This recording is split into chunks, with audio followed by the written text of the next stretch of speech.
I'd like to call the Fairfield County Council Budget Work Session 4 to order. Wednesday, May the 17th, 2023, 3 p.m., Winsboro, South Carolina. Next, we are down to the approval of the agenda. Second. It's been moved and properly seconded. Any discussion? All in favor? All opposed? Let the record reflect 7-0, approving the agenda. Invocation, Councilman Roof. Let us pray. Heavenly Father, we thank you for this beautiful day. Thank you for everyone here. We just pray that you would guide and direct us, that we all work together on this budget process and just come together and do what is best for this county, and hope that everyone will understand and we work as a team and with the citizens, and just ask your blessings on this county and this country.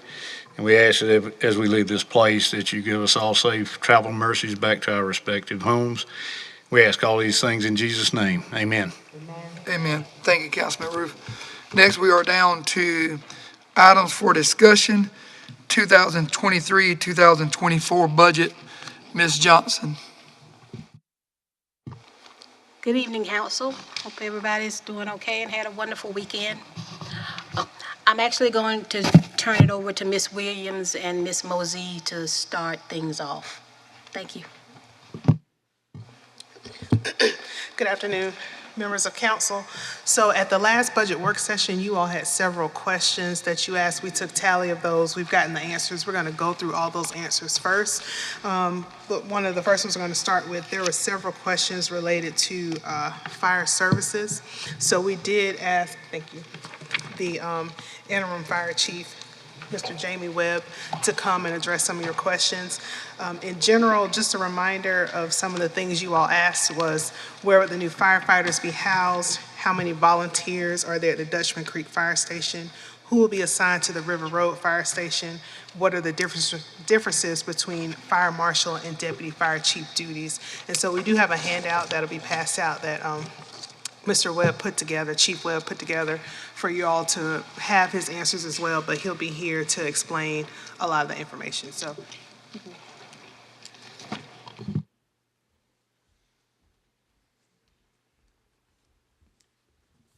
Good afternoon. How are y'all doing? Basically, if you're looking at your handout about where would the new firefighters be housed at the top, the table I created shows the call volume for 2022, which does fluctuate a little bit year by year, but that's a pretty good representation. The stations we currently have staffed, the ones that we have ability to staff, meaning there's climate controlled area that they can be in, there's restrooms, there's kitchen type facilities where they could be staffed there. And then if we were added more personnel, where we would plan to put them is the last column. And then if you see in my notes, currently Monday through Friday, 8 to 4, we're scheduled to have staff Community, Ridgeway, Greenbrier, Jenkinsville, which is some of the busier stations, and then the one on the western side by the nuclear plant with Jenkinsville. Midford and Lebanon are staffed 3 days a week with a part-time employee at each, also the 8 to 4. And then I've put in the plan that if we had 4 more full-time, I would do the Monday through Friday daytime at Midford, Lebanon, Dutchman Creek, and then a second at Community, as that's about the center of the county, and we could send them in any direction needed if they needed to back up another area and still keep coverage there. And then I would move around to part-time to help out on other parts of the county, which, as I've put in here, that's the current plan, but it is a flexible plan, and we want to ensure that we can give the citizens of the county the best service we can with what resources we have. Is there any other questions on that topic? Yes. Yes, ma'am. Okay. So, is there anybody in Jenkinsville now? He is currently out on medical. I have One of my other guys from another station, I move out there some during the week, but there's not anybody there every day, no ma'am.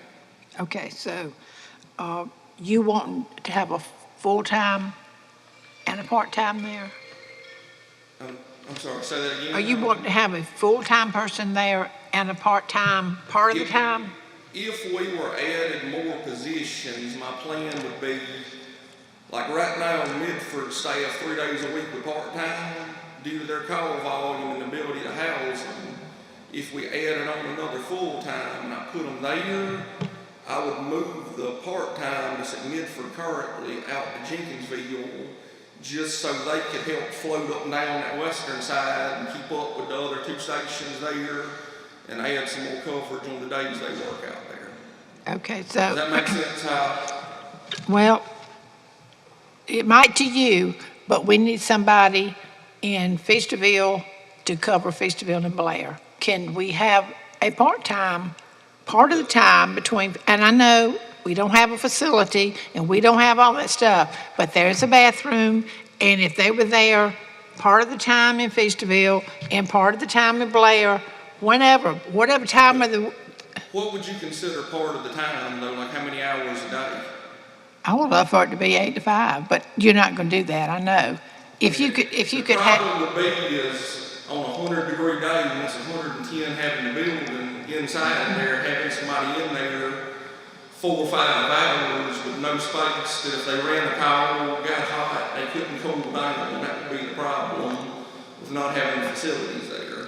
But you're also basing this on call volume as Correct. well. If you look, it's also call volume. Feasterville only had 20 calls Correct. for 2022. Yes, for the entire calendar year, they had 20 calls. So you're trying to put them in the Where air. they would get the most work also, yes. I got Get you. the most coverage. I understand that, but we had a house to burn to the ground, and the houses in Feasterville and Blair are just as important as the ones somewhere else. So all Yes, I'm ma'am. asking is for you to reconsider and do something for the Feasterville and Blair. Now, Jenkinsville is way down yonder, it's way down yonder, and we're way up yonder, you know. Yes, ma'am. And so the closest thing we got is Lebanon that could come. And by the time they get there, the house was burnt down, and it's not the only one. So I just want you to reconsider that. Some kind of way, put somebody part of the time out there. I don't know how you can do it. Like I say, without facility upgrades, it would be very difficult. That's the biggest barrier, is every other station we have somebody stationed at has a climate-controlled area, has more facilities than just bays right beside the truck, breathing exhaust fumes. If you've ran the truck in there and just back the truck in, it kind of gets into health and safety when you don't even have them a separate area away from where the trucks are running at in there. Or why you gonna run the truck inside, pull the You truck crank it up, outside? drive it out to go on a call, and then come back and back it back into buildings, you're still gonna have fumes inside the building. Well, if you had a fire and they need to take a bath, there is a EMS station down there, substation at the, on what we call Bolick Road, right there. So they could go and take a bath there if they had That's to. something we would have to discuss with EMS and make sure they're on board with that, but with it being a different agency. But I know that would be a possibility as long as they went along with it to have the shower facilities, yes, ma'am. I think you need the staff, but I'm asking you to do something to put them out there some part of the day. In the morning, when it's cool. It's not gonna be 102 every day. I know it's not 102 in the wintertime. Yes, ma'am, correct. Are these people cross-trained to do EMS? Are your people cross-trained? Our daytime personnel are first responder level. They do first responding, yes, ma'am. So can you rethink this thing for Feasterville and Blair? We will do the best we can, but I still will say with the facilities like they are, it's gonna be hard to provide the amount of time in the station you're asking for. Well, what if they spent 3 hours a day, 2 days a week, up there in Feasterville, and 2 hours a day down there in Blair? So we'll look at our schedules and try the best we can. Mr. Roseborough. How many volunteers Without having my computer right in front of me, since that's not one of y'all asked about, I want to say it's at least 10. Like I said, I don't have the computer in front of me, or I could look up every single station, but it's at least about 10 up there, yes, sir. But see, everybody works during the day. Correct. Except the older ones, and they're not able to get up in the truck, much less drive it. I mean, really. Yes, ma'am. So if it catches on fire up there, it's gonna burn up. If we can't get somebody up there, at least part-time. And like you said, you don't even have anybody in Jinglesville now. Is this Not correct? at the moment, no, ma'am. So that whole side of the county is unprotected. Nobody in Blackstock either. We're rolling on around. We got that whole part up there not protected. And I understand there's more people in Midford and Southeastern and all that over there, but we also got a lot of folks up there that would like some help. Yes, ma'am. Need for you to rethink that, please. Please. Mr. Roof? Just comment on that, and I know what you're trying to do, but even if you had a person on staff there, without the volunteers, if they were not there, one person's not gonna be able to do it. You gotta have enough available volunteers to assist. But they could be on their way close, and then the closest one, which would be Lebanon or somebody, could be coming. At least one person could get there and starting. We just need help up there. We're kind of the forgotten end of the corner of the county up there. Ms. Johnson, let me make sure I understand and all of council understands. So as far as the budget is concerned, I think the fire service is asking for 4 full-time firefighters and a fire marshal, correct? So 5 Yes, 5 employees? yes. Okay. And I guess Mr. Whale provided a sheet that if we granted 4 firefighters, this would be his locations that he would put them, correct? Okay. Yes, sir, based on call volume and the condition of the building, whether or not there's a place to quarter them. Okay. Any other council members have any questions for Mr. Whale? I do. So this fire marshal, what will he be doing? All right, so going through this, I answered all the questions, but if you go to the second page where it talks about the duties, the fire marshal will inspect all public buildings and structures within the county to comply with state law to ensure that they get their yearly and quarterly inspections. They'll locate fire code violations, test fire protection systems, perform plan reviews and occupancy certifications for new buildings, renovations, and occupancy changes, document all inspections and violations, and investigate structure fires. So a good way to put it is the fire chief, deputy chief firefighters, they're the experts at putting out the fire, handling emergency calls when an emergency arises. The fire marshal is an expert on fire code, building code, code review, making sure that the buildings in the county are as safe as possible to try to prevent fires before they occur. Well, somebody can't be cross-trained. One person can't do both of those? Not effectively, no ma'am. Not with the amount of buildings in the county, the growth, the industry. We get calls on a daily basis, places on needing plan reviews, wanting to change occupancies. It's a job in itself just to properly do all the inspections and documentation necessary to keep businesses compliant. So have they been done at all, or we just been passing it We're on? doing the best we can with a part-time fire inspector, which is what we have at the time.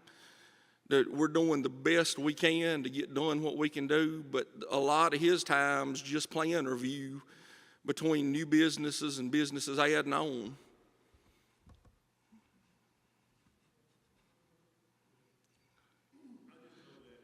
Before, that's the way it was set up.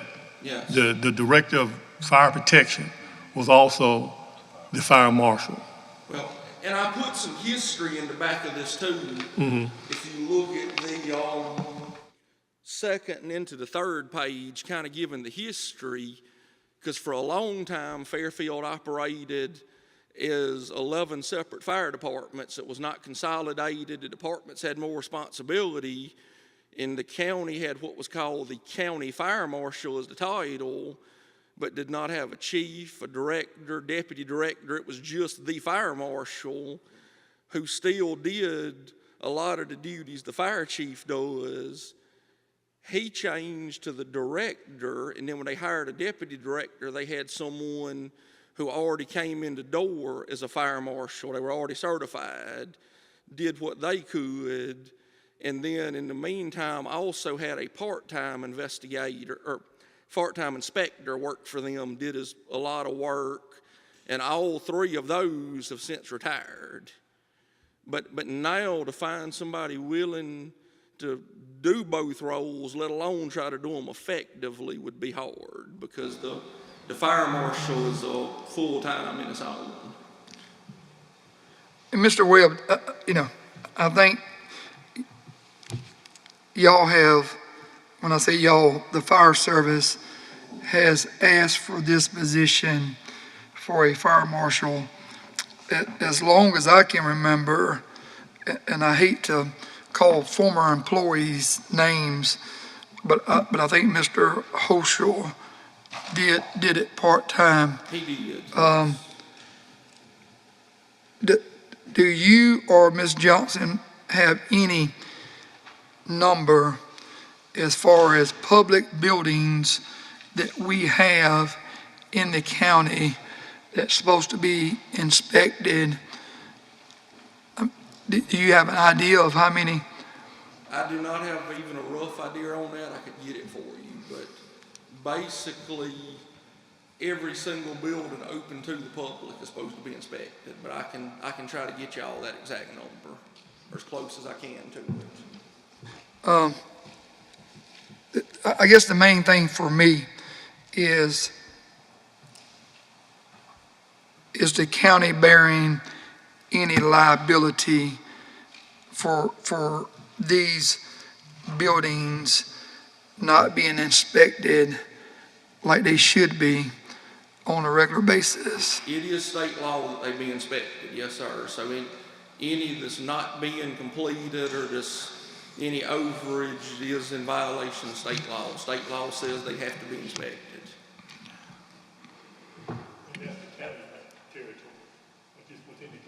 Within the county, correct. Not the town of Winsboro, just the county. But I do believe the county's agreement is they do some in Ridgeway also.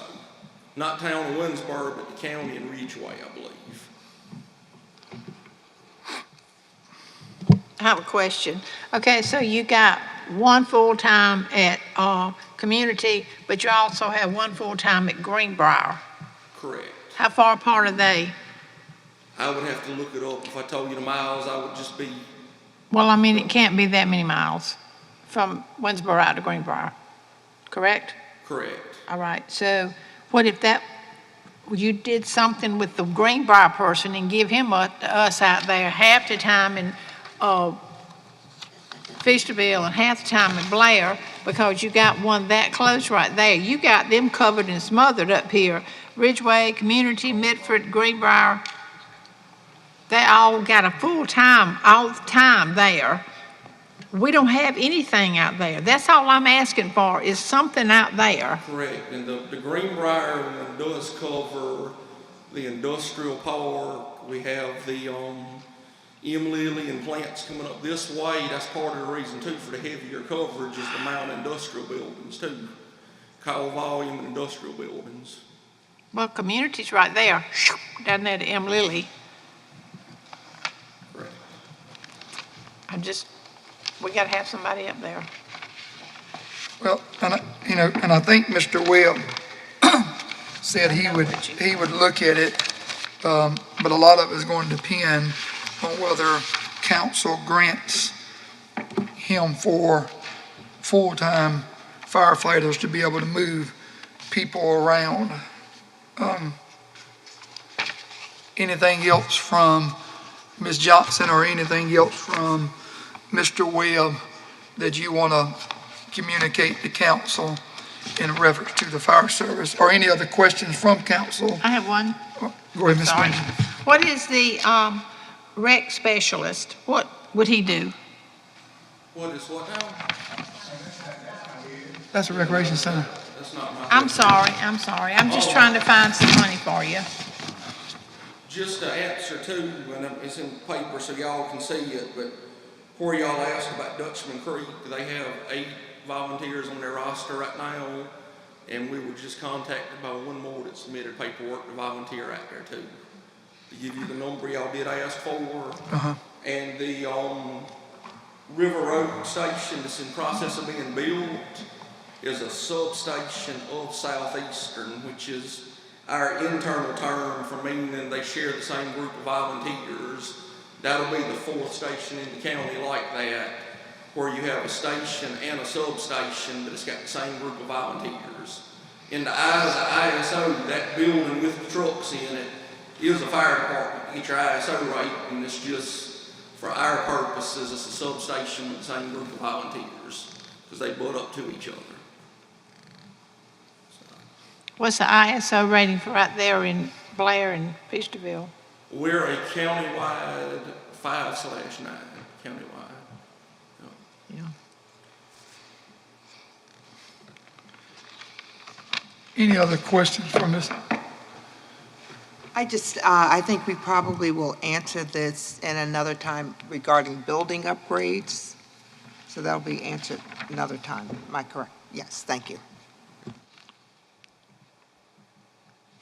Any other questions for Mr. Webb? Anything else you want to say, Mr. Webb? No, sir. I hope y'all do strongly consider a fire marshal position. I think that will be a great asset to the county and will really help with the growth and new industry y'all are trying to bring in, being able to provide good customer service, giving them timely reviews and inspections. I just think that'll be a big asset to help everything going on in the county right now.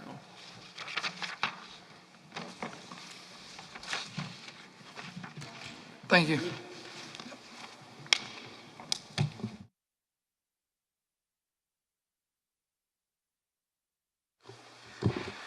All right, just to kind of briefly go through, there were some other questions you all asked at the previous budget work session. One of them was about the temporary position requested by the probate judge office. We did reach out to the probate judge, and the request is for a temporary as-needed position for this entire fiscal year. But they don't want the position to disappear after the fiscal year is over because it may be utilized in subsequent years based on the need and caseload. So there was that question about the time frame of how long they would need that temp position. So at least for the upcoming fiscal year, but as needed in fiscal years prior, after that. In probate judge office. Overlooked it, I'm sorry. How many currently staff at the probate office? I'll get that answer back to you because I don't have that. There's already 2 in there. There are 2 full-time. And Judge Renwick is still there doing training. That's what this temp position is actually Judge Renwick.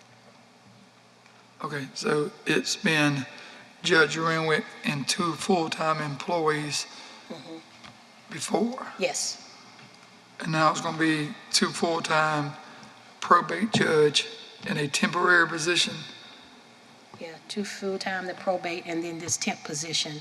But he's, the current probate judge is requesting it for this, Judge Renwick is there now, actually presently training, and it's been put in the probate judge's budget to have a line item for the whole year, this upcoming 23-24 year.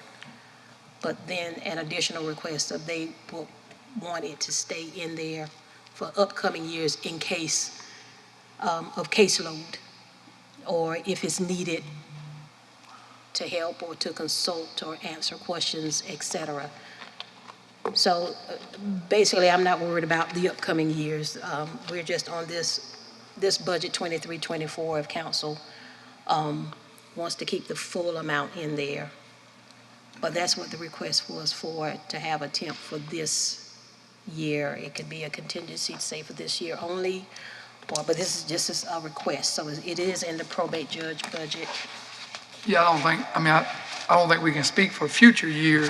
You I can think the only only thing we speak- can speak for is the current year. I think Mr. Roof's got a question. Yeah. Can I add one thing also, if you don't mind? That I didn't tell you all that I probably should have, because since we have new people on council as well, you need to be aware that also, I was told this a long time ago, with elected departments, we cannot decrease their budget unless they agree to it. So for any elected budgets that's in here, if you see something, if whatever their budget is whatever their budget is for the next year. If they request something additional, we put it in there if we think it's valid. The only way we can decrease the budget of an elected official is with their permission. But that temp position is currently not in there. Yes, the temp position, I believe probate, I have to find it. What's the number, Beverly? Do you know the number? Oh, 19, yes, ma'am. Yeah, I need that book, 19. So basically, the whole thing is, if you put that temp position in there, you can't take it out. Right, 2023, there wasn't any budgeted monies in 2023 in the current budget, but asking for 14,560 in this budget.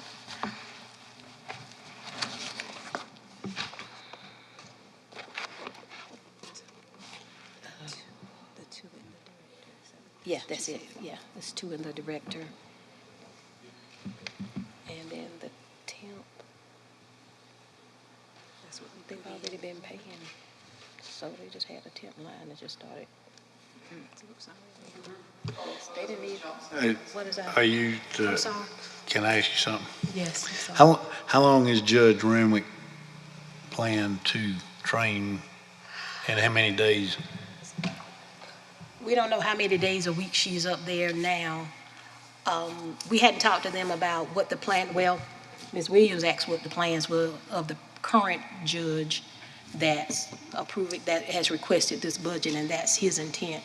He wants her, it's a lot of information to grasp, and he would like her to be there to train him for this upcoming year. And Talking about the new probate judge? Yes. Oh, yes. I don't know in my head, okay. Yes, Mr. Calder. He's the new probate judge, and Judge Renwick is there training. She's retired, so she's there training. Yeah.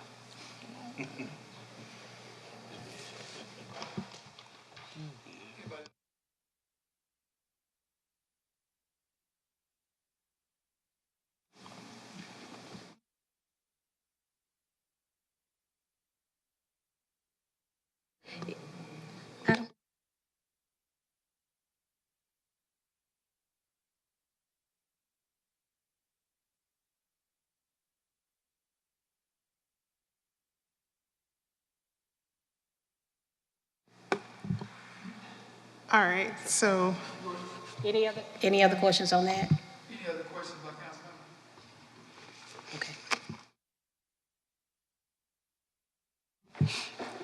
All right, and so then there was also a question about what's the dollar amount, the total cost of the health insurance increase for the entire county? And Ms. Mosey has that information. Good evening, council. The total cost of health insurance, the total cost of the increase in healthcare costs for the entire county is $88,623.24. And I use the fiscal year 22 costs associated with healthcare to as a base, and then the 5% was used. It was the amount of the budget for fiscal year 24. So the total cost would be approximately $1,861.88. $1,861,88. Sorry. And the increase was $88,623.24. So per year, unless it goes up next year. But for 2023-24, our budget is going up $1,861,088. 88. It's going up by, 88,000. yeah. I mean, so, It's going up by $88,623.24, but it would make the total cost of health care approximately $1,861,000. right, okay. And that includes everything that the county's paying, right? That's all the health care benefits, the the dental, the medical, the health savings, the money plus, all of the benefits that are associated with health care. Okay.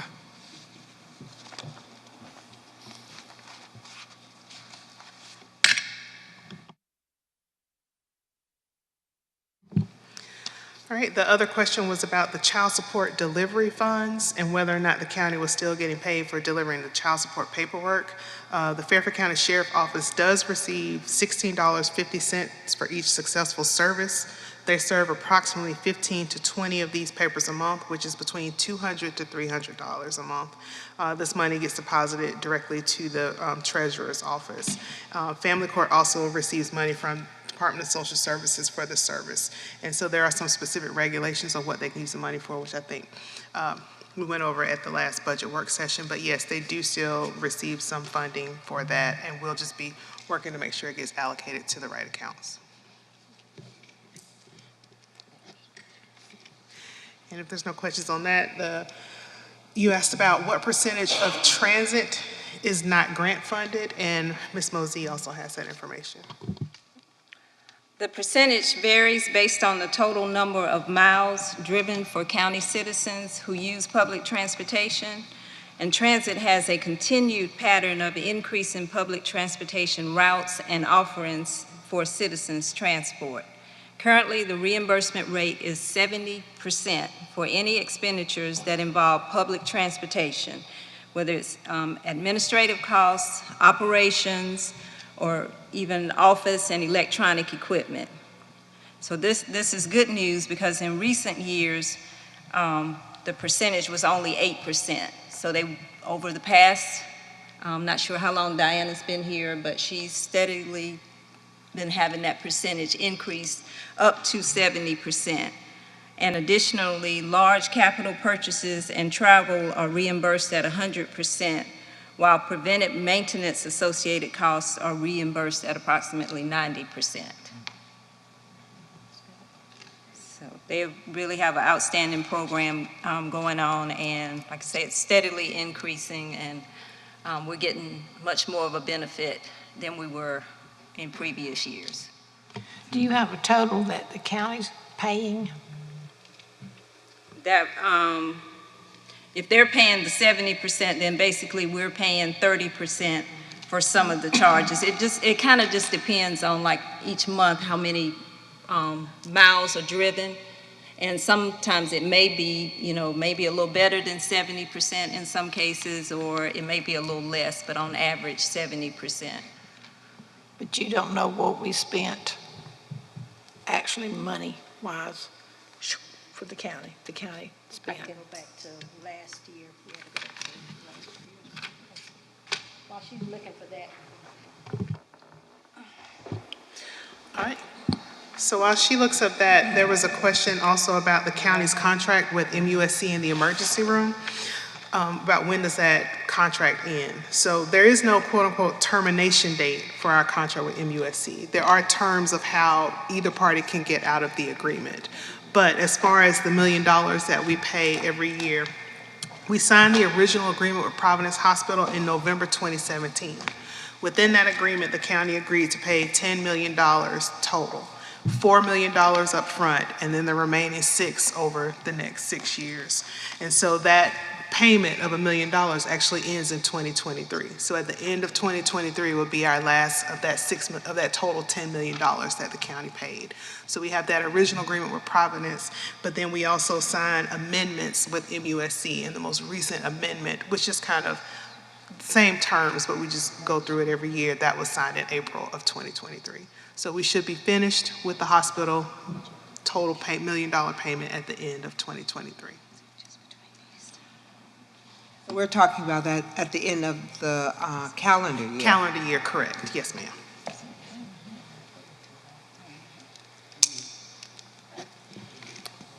All right.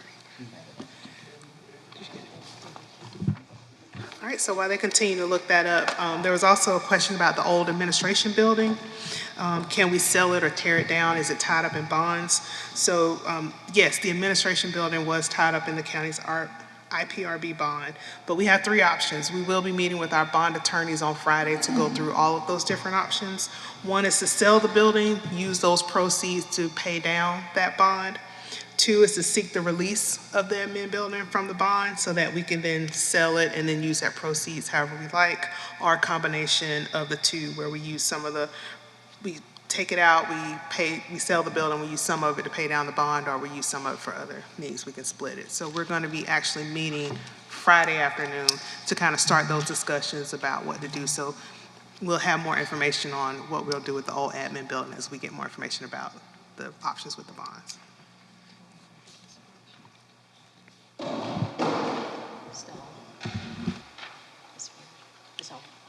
Concerning the amount that the county paid for transit, I'll have to get back to you with that and do a spreadsheet to arrive at that amount. Another question was the county engineer position that was approved with the Rural Stabilization Fund. So that county engineer job description was developed and worked on towards the end of last year after council approved the position. But right at that same time, the HR department lost 2 key positions. And so it just kind of went into limbo. So now that we've gotten the positions filled back in HR, they've been directed to start working on that again. So we'll work on getting that position finalized and hopefully advertised soon.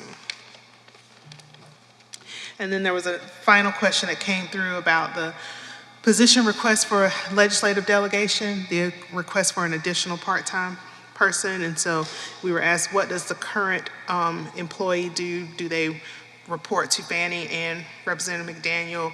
How do they report to the county as far as their time and their schedule? So this is a part-time position that does not accrue any leave, the current position that the county has. She works from 9 a.m. until 1 p.m. and she does report directly to Senator Fanning, although she does work for both Senator Fanning and Representative McDaniel. And so I had a recent conversation with her, and she was going to also reach out to Ms. McDaniel, Representative McDaniel, to just ask if there's any other services she can assist with.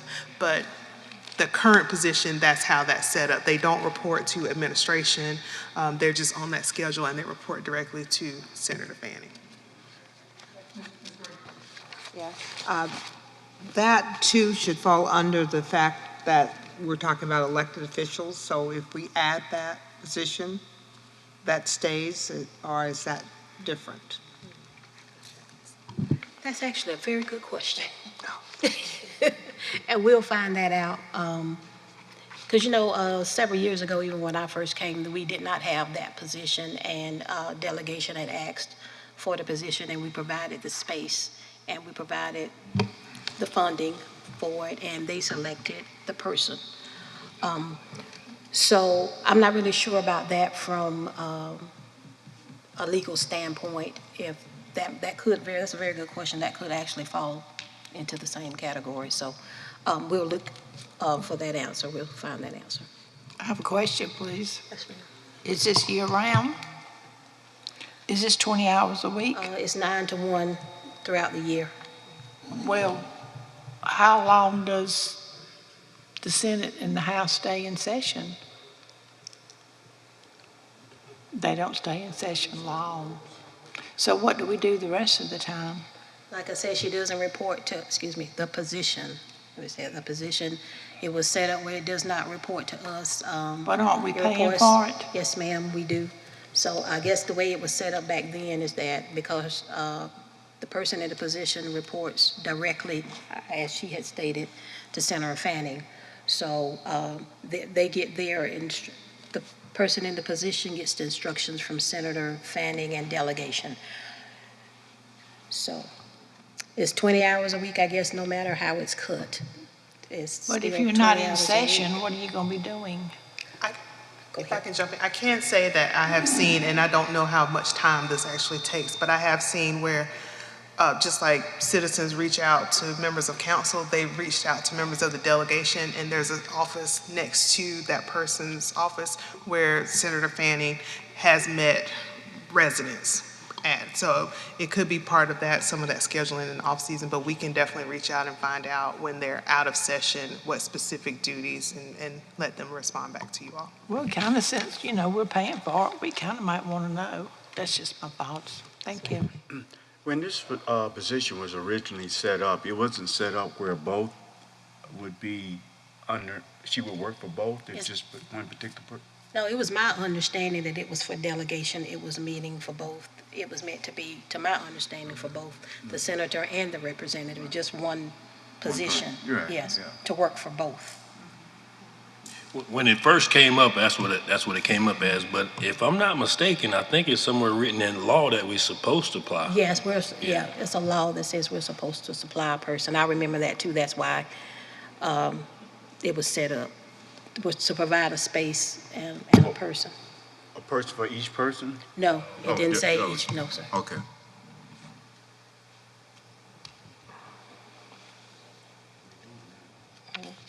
You are.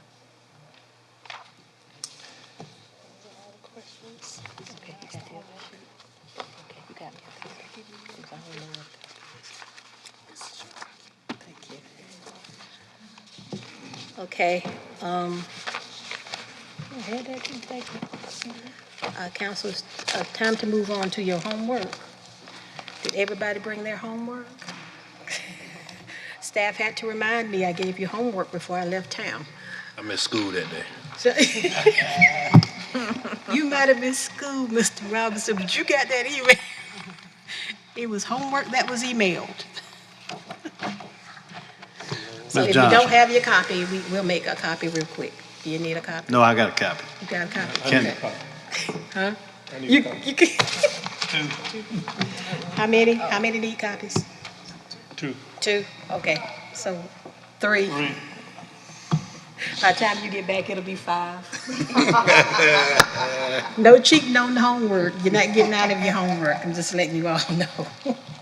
So, Ms. Johnson, while we wait on that, okay. and you might have answered this a while back, and I don't remember it, but have we found out about the incinerator, whether it can be used somewhere else, or can we, if we can't, about selling it, or? We either need, my opinion, it was probably need to sell it. I went up there to see it, and Mr. Burrows, we looked at it. First of all, it's very old. Second of all, it's so small, I mean, you wouldn't even get any usage out of it.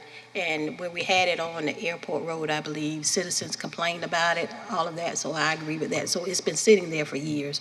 And so we have no other place to put it. And like I said, if you looked at it, it's very small. We would like to, if council would agree, to sell it. Yeah, what was that thing originally cost? $250,000? I can't remember how much it was. Yeah, but it's just been sitting there. Well, I think we need to see what, it's not doing anything now. No, And it's it's going just- down in it's value just all the that's- time. Yeah.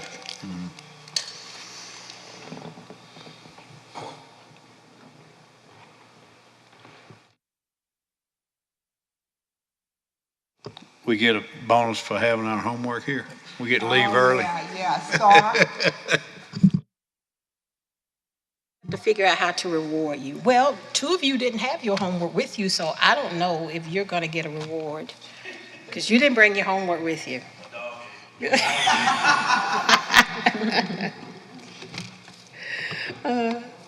So if you participate a lot in the discussion, then yeah, you can get a reward. Can't spell, etc. Okay. Now, Yeah, this homework, okay. so if it's something that we're in favor of, are you putting it on a motions list for all of council to agree on it, or how we, or we Well, just, what we're going to do is that we'll talk about these items, and if this is not a vote, if a majority of you appear to be in favor of it, then by the second meeting, we will update our numbers to reflect anything that you say if it's a majority, but you would not vote on it until the third and final reading? Second reading. Yes, second reading. But the motion list will be On the third. third. You turn it. On the 3rd, so we reached out to the county attorney just to make sure we get the motions list to you all correctly. So based off of this discussion, as Ms. Johnson said, if we get the sense that it is the will of council to add or remove something from the budget, we'll go ahead and make those adjustments. So you'll have that as a new updated budget number at the second reading, which is currently scheduled for June 12th. If at the second reading, that will be your opportunity to then vote on that, or if we got something incorrectly, you can then make a motion at that time to either add or remove something. And then at third and final, we'll make any updates or adjustments after second reading, and there'll also be a time to make a second motions list based off anything that may want to be added before third and final. and then the other question I have on the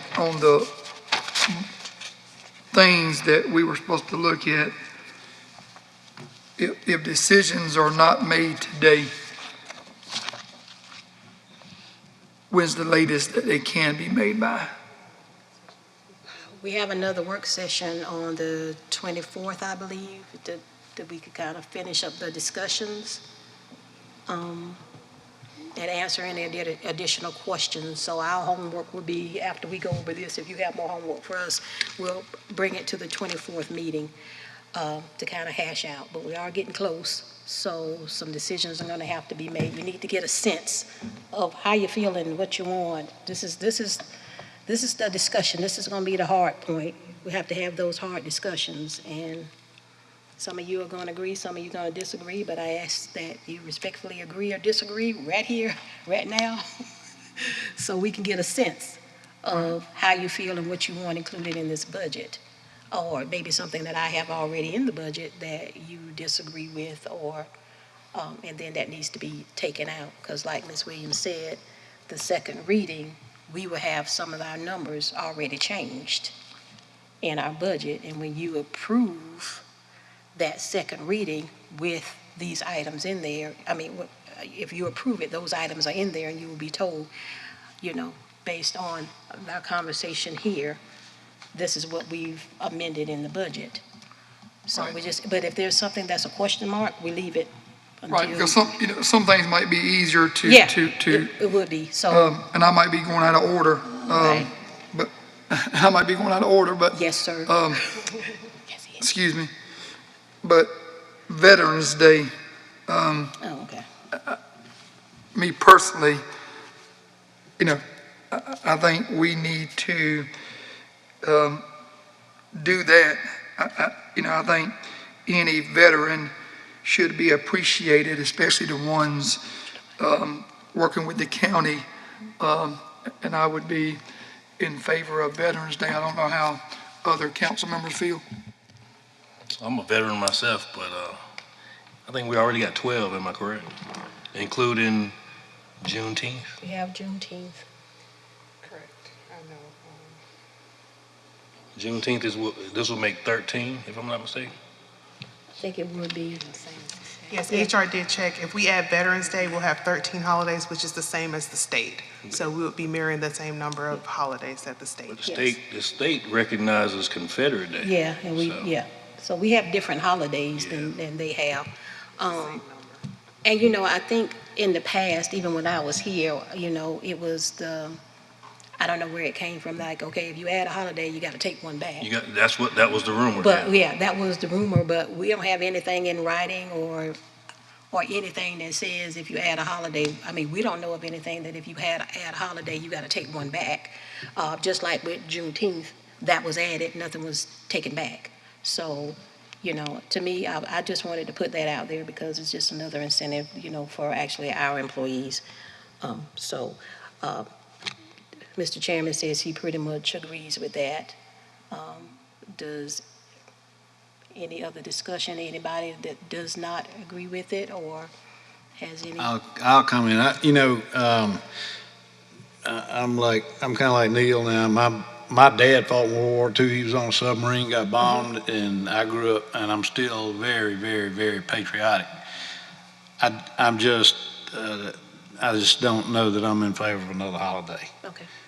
And, but I fully support veterans and Gotcha. it's got nothing to do with that. It's Okay. just, I work on, I have a store and I work on most holidays, so I don't get them all. But Okay. anyway, that's just my feeling. I could go either way, which I'm not Okay.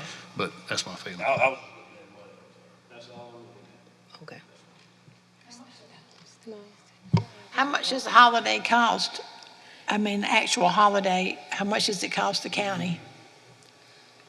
It's just it's just additional day off where employees are not working.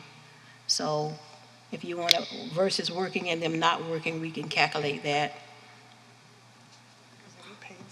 No need to. They get paid the same amount. Yeah, I mean, there's no additional pay for them if you just asking, okay, it's not any additional pay. The only additional pay that would happen would be like for the officers that have to be here, that would be an additional pay for them, holiday pay, it's called holiday pay. But for anybody else any other employee, it's just instead of a work day, it's a holiday, a paid holiday. So there's no additional funding for the regular employees, but for emergency personnel, they would get like holiday pay, which they already get for How the many other. veterans do we have in the county employed? Oh, that we have employed? We don't know that, how many we have employed. I know Okay. Miss Alberta gave a number, Miss Woodard gave a number, I think you asked that question of her from Veterans Affairs, but yeah. We don't have a number of how many are employed with the county. That's a question that we actually don't ask Ms. Green? from a payroll point. Yeah. Is it possible to have a choice of holidays and allow them to take 12? And if Veterans Day is one of those they want to take? It will really get cumbersome for everybody to pick a holiday, like let's say 13 holidays. Let's say we have a maximum of 13 and we have everybody pick which one they want to take.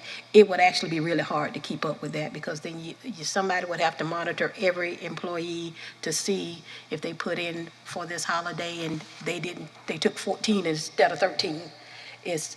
And then on top of that, to have them pick and choose, it could be a shortage in the department that person has picked certain holidays to take, and now you have, a department that might be short-staffed because of that, especially if you have a small department, 4 people and 2 of them pick the same holiday, and then you just have 2 people, so it could create some issues. Can you put that on a motions list? Yeah, and the whole purpose of it was for morale. That's the only reason we had pretty much recommended it. Doing something for something additional for the employees, but, that's fine. But yeah, we'll put it on the motions list. You got a motions list? Yeah, that's 2 people. Okay. I thought you were picking the easier one, Chairman. See, that's what you get for going out of order.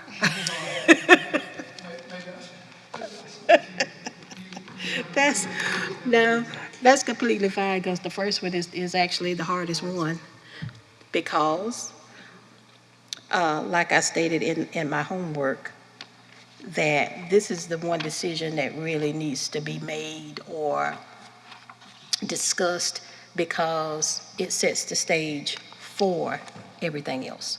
Whether council wants a millage increase, because it does set the stage, because if council, as I told you when I presented the budget, that I already calculated, 8 mil increase in the numbers.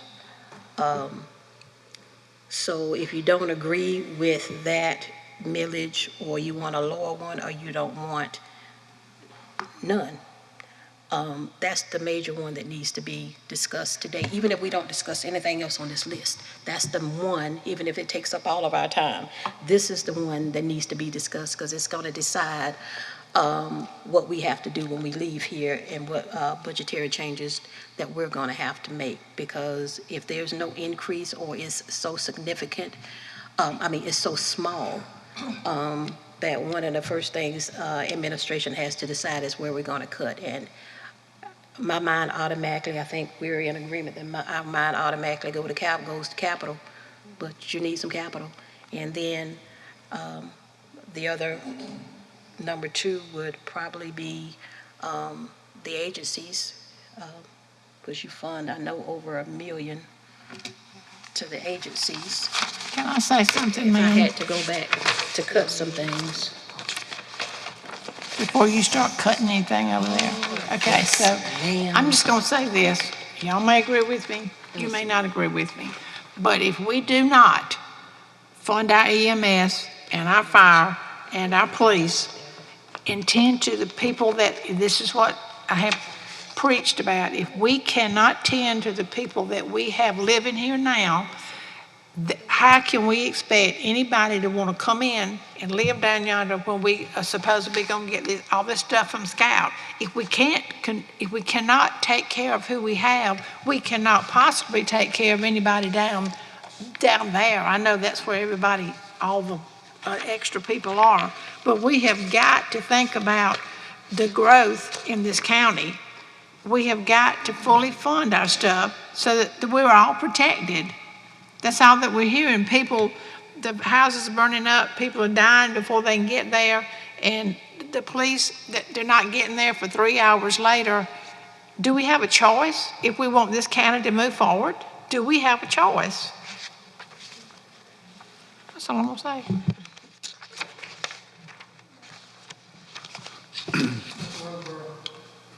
Well, I'm not in favor of a millage increase. We can't pinch off of the fund balance to Honestly, keep- that's what council has been doing the entire time for the last, few years, unless for some reason a grant or some additional money came in. Sometimes we've had to use fund balance, sometimes we didn't, but we've always budgeted fund balance. Just looking at 2020, 4.2 million of fund balance was budgeted to be used, and 4 million was actually used. In 2021, 5.2 million was budgeted, 5.3 was budgeted to be used, and 2 million actually was used. So in essence, our fund balance, we have been using fund balance, it just depends on the amount, but eventually, and I guess what I'm actually trying to say is you have, everything's going up. A car that you bought 3, 4, 5 years ago, the price for that same car is definitely not the same now. Everything is actually going up. Even with council, you want vehicles, whatever you want now. The vendors, their prices are higher, so the county has to pay more. So everything's going up, so we are paying more for items that we buy. So, but we don't have, our major base of revenue is taxes. So, we've got some grant funds before that definitely utilize, that helps. Instead of using county funds, those funds were used. Again, instead of using county funds, but as you all know, grant funds aren't guaranteed. We don't get, just like the ARPA funds, I don't know if we're scheduled to get any more ARPA. I know we're scheduled to get some more rural stabilization and other things like that. But, it's just where we are. If this council doesn't do it, prior councils have not done it. If this council does not do it, then that's fine. We just have to go back and we have to cut this budget. But last year, is my understanding, there was no capital budgeted at all. And hence the $5.7 million worth of items that you have. And even if you look at the description of what the departments have wanted, especially, with fire, EMS, sheriff, looking at the high mileage, especially with EMS and fire, the high mileage, it's all on your capital sheets in your book. All the items that have been requested, I mean, they're extremely old.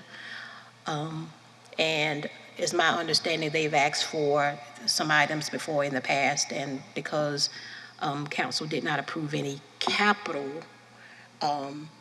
originally, but when ARPA and other funds came in, I think a fire truck and an EMS vehicle, ambulance was purchased. It just gets to the point now where if it's not this council, it's going to have to be another council. I don't know if anybody was on council at the time, but several years ago, prior to 2016, of course, the council did have an increase in millage, and the admin building was filled with people on the wall, lining the wall, wanting to come and speak because they were upset about it. But the issue was that because the millage was not increased for several years before that when you finally got to the point where you really needed to, you got to that one point that, like, we have no choice. There was no other thing to do. That's what brought people out, because we get it is a millage cap report, and it tells every county how much you can go up in taxes. It gives a percentage of how much you can go out. Thank you. And this is the sheet here in this every single county, and it says, your millage cap. I mean, our millage cap for Fairfield, it says that we can go up 8%. You have some people on here, some counties on here, they can go up 12, 13, 10%. And also on this sheet for Fairfield, it also shows about our population. I think I don't have that one. Our population is decreasing. Miss Laura, Yes, ma'am. I'm sorry, but how much on a $100,000 house? Oh, I did an example if you look at, sorry, Bill, we just don't have enough space. The budget letter, a $200,000 home with an increase is like $64. But also, we just don't have enough space over here, I'm sorry. But also, I also put in my budget letter to take into consideration, that's before the local options, thank you, the local option sales tax being applied.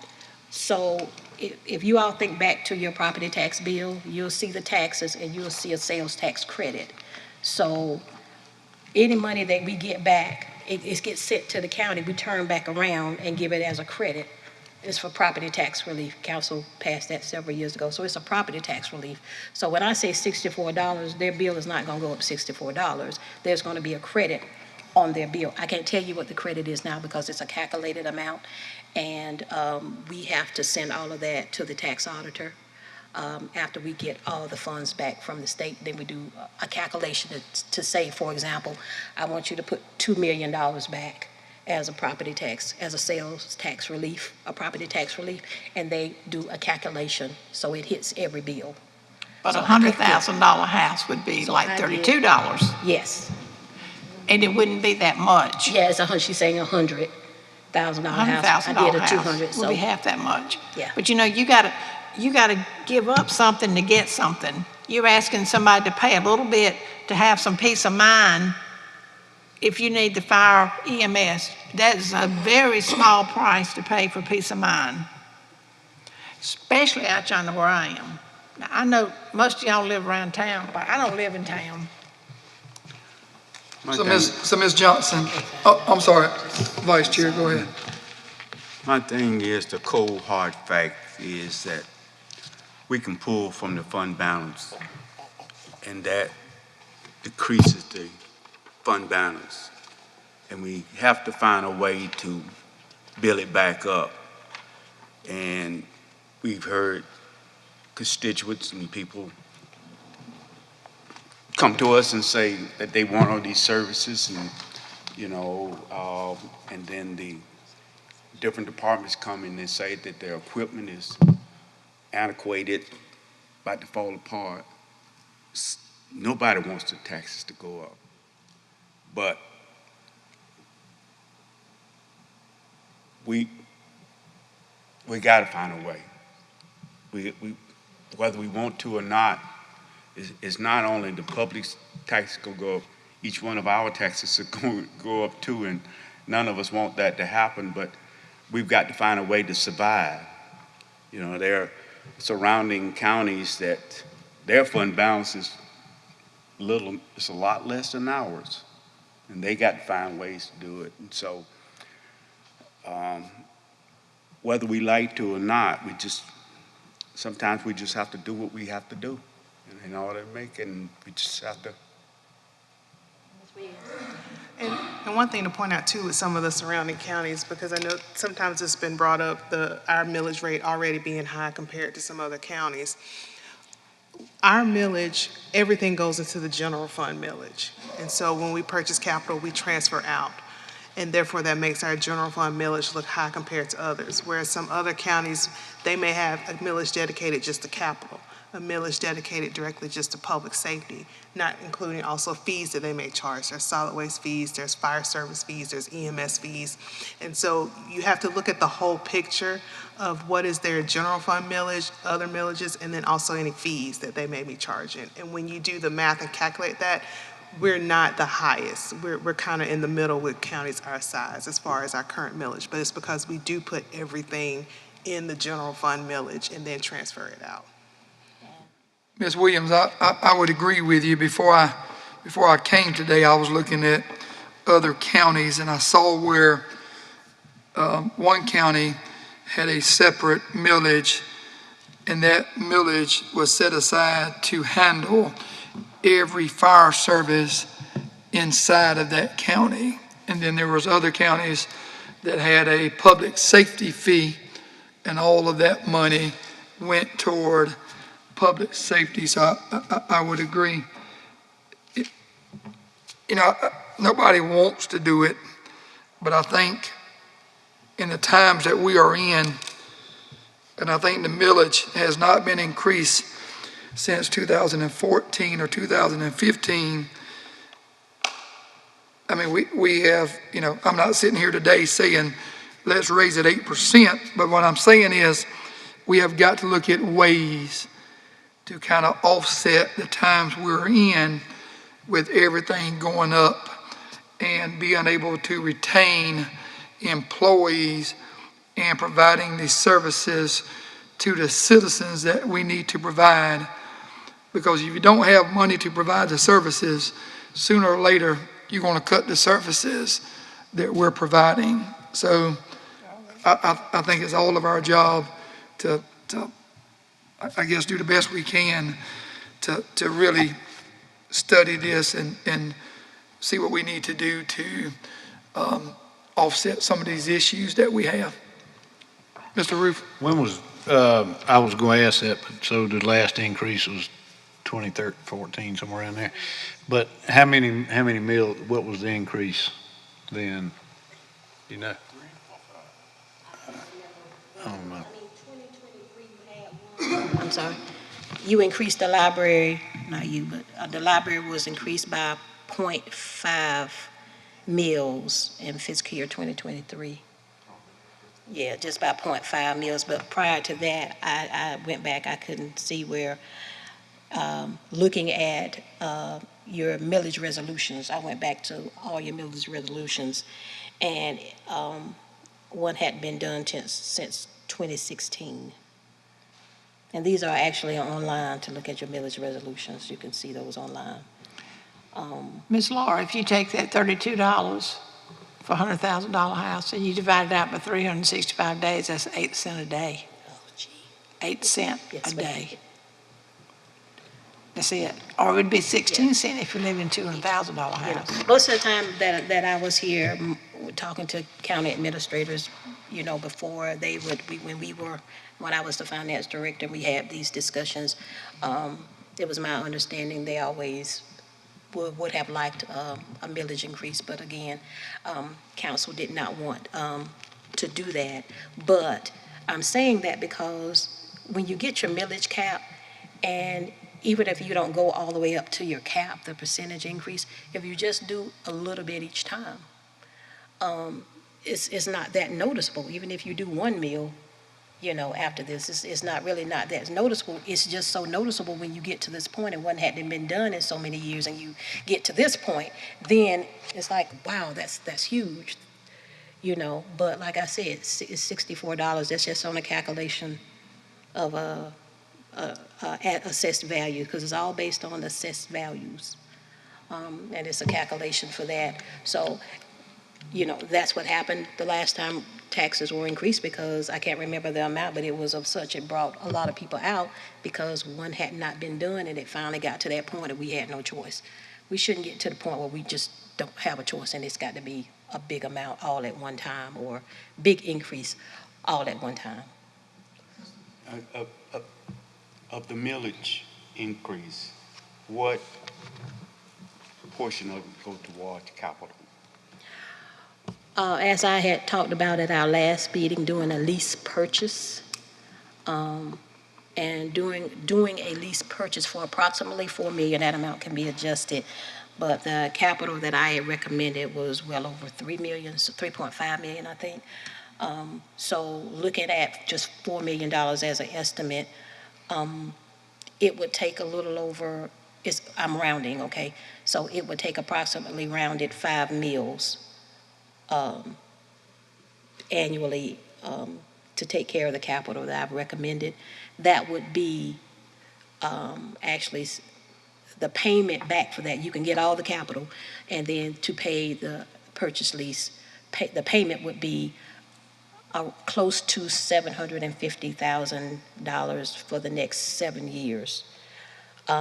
It can be stretched out to 10 years, but the calculation that I received, I wanted to look at 7 years rather than 10 years, because you're going to pay more 10 years. So it would be about close to $750,000 to get, but you would get $4 million worth of capital assets and pay it back over time rather than getting it all, paying it all at once. So that would be approximately 5 meals.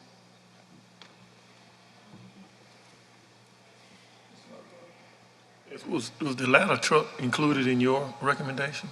No. If you, Mr. Roseberry, in your book, there's a capital sheet back there.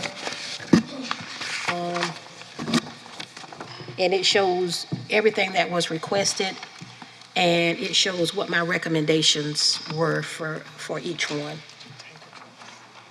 Which one, baby? 2 tanker trucks.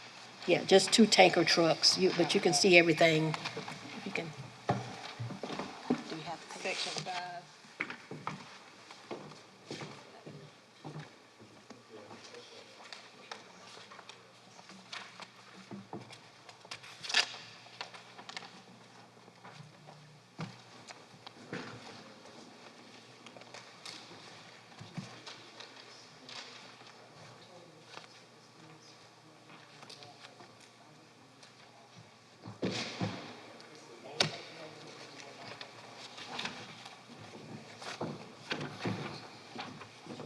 So, Ms. Laura, basically, if we had gone up 1 meal for each one of these years that nobody wanted to do anything, we'd be at the site, right? We'd be right here, right? Pretty much since 2016 is 2023, so you would have already went up.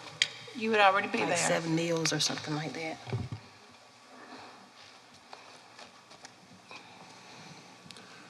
I just know with a person on a fixed income, I know we're saying $64. It's not a lot, but It's also enough. based on their assessed value of their home, so I just used $200,000 just as an estimate. So if you, and it's easy to do a calculation on it if, assessed values are actually online. If you look up somebody's assessed value, I can do a quick calculation for you. So it's just based on the value, yeah, the assessed value of their property. So of course, a lower assessed value would be much, much lower. And the bulk of the money is being paid by companies of this, the bulk, you already know the assessed values of plants and et cetera, that would be higher. They would be paying the bulk of it. What's that thing you get when you get 65?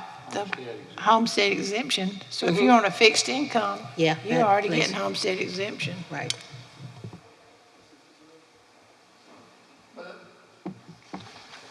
But that number, we're talking about 335 for the county administrator's request. I mean, that's if we went with your request. I mean, if we saw on some of these capital that we wanted to, cut some back or not fund them, Yes. and then that amount would go down. Yeah, it's with the capital. That's also on my list. The first one was considering a meal increase, which, if you're in favor of that, then we go down the list to personnel requests and capital and everything else on the list. And yes, anything that's in this budget can be changed. It can be modified, it can be increased, decreased, stricken. But, we're just at that point now. We need to know council's thoughts on what you want in this budget, what you want out of the budget. I mean, we're preparing a motion list as you talk. Like you said, Veterans Day is already put on the list. Did you want to go through some of the capital and discuss that? But really, if most of you are in favor of no millage increase, really, we just need to go back and just bring back recommendations on reductions. So, and that's going to take us to the next meeting to do recommendations. So even if you said, I don't want 8, I want 1, I still got to cut. So I still have to reduce the budget. Well, another question I have, and I think you stated it at the last meeting, and I thought I wrote it down, but I must have misplaced it. If you did, you might have it in the book here, or your letter, and I can't find your letter, but Okay. if you did the 8% meal increase, that would be how much per year? An 8 meal increase, 1.2 million, 1.2 million with a 96% collection rate. yes. But then you also had in your letter a 5%, I think it was a 5% or 5 and 3% COLA for Yes. employees. So my question is, if you take the 1.2 million and you did the COLA, which was 3 and 5%, how much of that takes away from this 1.2 million? The 3 and 5% would have been 694,828.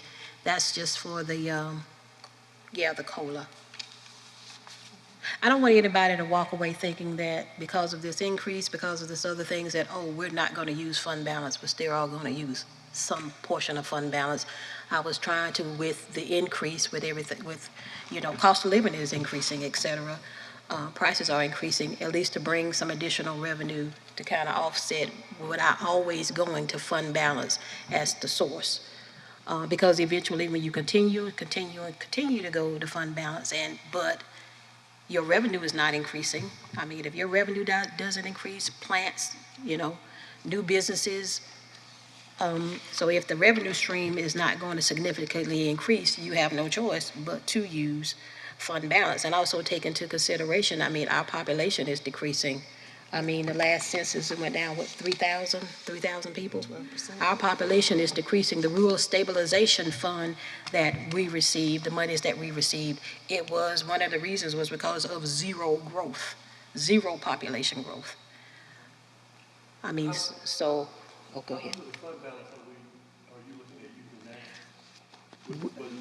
With the budget that I presented, it was going to be a little over 5 million to put everything in there.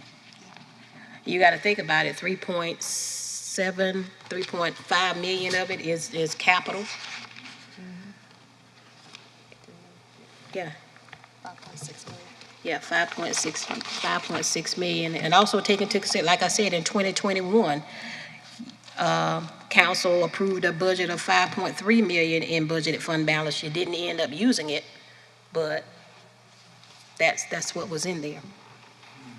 But I thought you said you were gonna get a loan. Yes, but it's not factored in because you would have to approve the lease purchase. It's not factored into my numbers. This is something I'm recommending that has not been factored in. Then that 3.5 million, I would budget the amount of the loan, which would be $750,000. So yes, I would need some answers so I can go back to adjust the budget. So yes, that would actually come down. This is with a 8 mil increase and with all of the insurances, the employer costs increasing, state retirement, employer portion is increasing, police officer retirement, that's increasing, liability insurance is increasing. Those things are nothing that we can control. Okay, so, and take into consideration that last budget, it was, I think, everybody's budget was slashed 10% plus. Okay, so you're restating those things. I went back to actually what they need, because what happens when you take a department and you decrease their budget, you're not decreasing their operation, you're not decreasing their services. They still have to operate. So what happens? They come to administration and say, this was cut. I can't operate off this. I have to, in order to perform their services that they've been paid to do, they have to have these monies to do it. So, with a lot of the departments, a 10% cut hurt them so much, but they couldn't stay within that budget because they needed to operate. So doing across the board cut of departments doesn't really help, because if you're going to cut their budgets by in certain areas or certain amounts, services didn't decrease. The number of employees didn't decrease. So everything stayed the same, except you just slashed the budget, but they still had to operate. So with this particular budget, we met with all the departments. We talked about what they actually needed to operate. We had discussions with them. Some things they recommended, we said no to. Other ones, we even noticed that if you've already spent $50,000 over the last 3 years, why are you asking for 20 when you know you're gonna need the 50 and you had decreased services? So with finance, we did historical analysis. We went back 3-4 years to look at what the spending has been in each line item. When we had our discussion with them, that way we could tell, okay, are they asking for too much? Or they're not asking for enough, or are they right on point? And we made our adjustments based on that. So we have done the work, but we did put, I did put an 8 mil increase in the numbers. But there's still 3.5 million, of capital. So, but if we do the lease purchase, yes, I will budget for 750,000 for the next, it would be budgeted for the next 7 years. And the outside agencies, you're keeping them at what they were last year? I actually did a 10% cut because I felt that, our departments were cut 10%, but for some reason the agencies were not cut at all. They were left the same. So if it was going to be across the board, I think it should have included agencies as well. Agencies also get other sources of funding as well. So I can't tell you how a 10% would impact them. I don't know. But our calculation is what, about over $2 million in agencies that we fund. Yeah, 2.7 in agencies that we fund. That's 2.7. That's a lot. But like I said, if council doesn't want that amount of an increase, I guess maybe I'll go to capital first, but I mean, I would also have to go to the agencies as well. And that's part of the discussion too, you going over the agency list and looking at those particular items to see if you agree with the cuts. I think I told you I left public defender and solicitor the same. And I think there's a ruling, there's a state law where it concerns them. I left those the same. I did not increase any of the entities. So those are just some discussions that we're going to have. I think last year when we took a look at the agencies, the feeling was that with ARPA funds, with the fact that there was so much turmoil in not just the market, but in the community with COVID, Right. that we pretty much left the agencies the way they were because of services that needed to be provided. I understand certainly the cuts that are proposed. I guess I just had questions about maybe two of them, whether we could at least give, some funding for community and schools and for, let's see, one more. Love never fails. I Yeah. think you mentioned that one Love, too. just a Yes. cursory. Yeah, I mean, that's absolutely fine, since I knew that this was going to be a major budget. I didn't do a recommendation on those. I wanted to leave that up to you because they are new entities. Right. I didn't want to add additional things to the budget. Automatically, I would want to have a discussion about those. So I hadn't heard from everybody. I kind of want to get a feel about an increase, because if it's not, I mean, I just have to make some changes. So if I can get a feel for it, we can move on to the other things on the list so I can recalculate. But it's not that we are not going to use any fund balance at all. I don't want anybody walking away thinking that that's, what's going to happen. But And that kind of like the savings.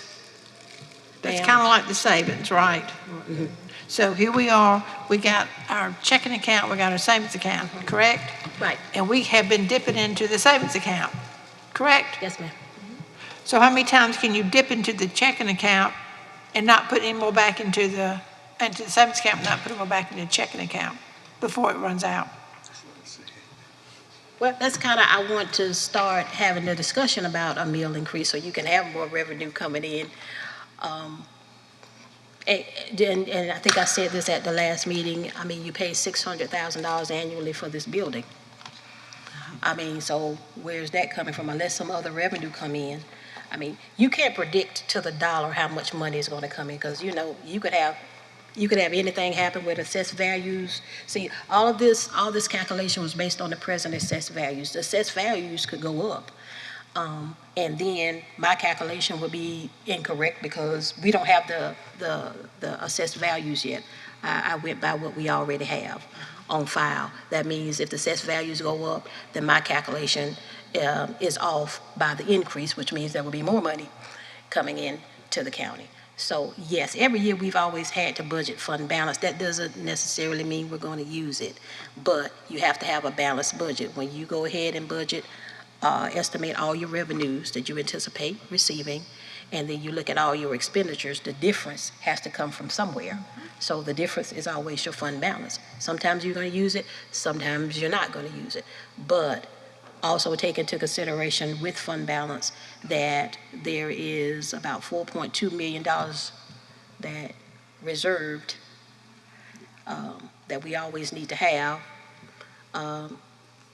Always thinking about when we talk about using fund balance, because even though we're about 6.5 years out, 5.5 years out, you're going to have to decide whether or not you're going to stay in this building or not, because you're under a lease, runs out 7 years. You're already like 1.5 years in, so you're going to have to make that decision, and the decision does not need to be made in year 5. It needs to be made as soon as possible, because if it's the will of council that you don't stay here, then we got to find another building or construct one. But at the end of 7 years, we'll put in $4.2 million in this building. in the lease amount, not including any other things that need to be fixed, et cetera. Like the acoustics. Maintenance, everything. Maintenance, yeah, everything. So, Everything's in the price of this building. yes. So I kind of want to gauge, I mean, if you really, even though you had homework, all of you had homework, even if you're still not ready for that number one discussion, what does council want to do? Go over the rest of it, the rest of the points 2 through 8, and then, but number one has to be decided before we go forth. I mean, you got to do number one. If you're not willing to have that talk tonight, today, and you just really just want to think about it some more, then we can wait till the 24th. But we have to have an answer on, because even though your answer could be quick and say yes or no or do this, it takes us days to go back and recalculate this budget, to go and revise the numbers, and we have to rebalance. So every time we make changes, we have to go back and rebalance. That's why it would be good to have, kind of an input on what your thoughts are, even if you just want to talk them out now. And we don't do number one, but come back on the 24th. If we can't get past number one with how you feel about it, then, we don't need to go through 2 through 8, and we'll have to come back on the 24th, but the 24th has to be, you have to tell me what you want to do. And I'm guessing that if we don't do one, looking at homework, we will not fund any new positions that's being requested. No. Or even if we do number one, I think council might have some positions that they're not in favor of funding, even if we do number one. And there might be some capital requests that council might not be in favor of, Yes. even if we do number one. Right, But so we need if we to don't do number one, it's No definitely discussion. no personnel, no capital request at all. No. Unless council tells me we don't want to do number one, but this is where I want you to cut from. So if you say, give you the personnel, some of the personnel, but I want agencies cut, I'll start with agencies. You say, let's start with capital, I was going to start with capital and go from there. But if it's your direction to that, start with one area and not another, then that's where we start with the cuts.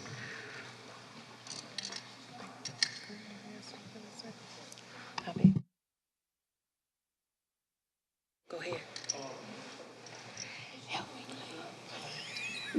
What would be taken from the, what would be said is taken from the fund balance if you take the capital from the fund balance? Would it be said it would be 5 million that will come from the fund balance, or would it be said it's 700,000 coming from the fund balance? See what I'm saying? The loan amount would actually, I would have to actually recalculate all the numbers, but, I mean, you could say that, okay, of the fund balance, yeah, the 750 and not the 3.5. It's because, it's a lease purchase transaction, so we don't, in this upcoming fiscal year, the 3.5, do requisitions, and 3.5 would actually come out this whole fiscal year, the next fiscal year. But if we do the lease purchase, you still get the equipment, but you pay it back over time, so it'd be about $750,000. Well, that that we would would be have to said, pay. the 750?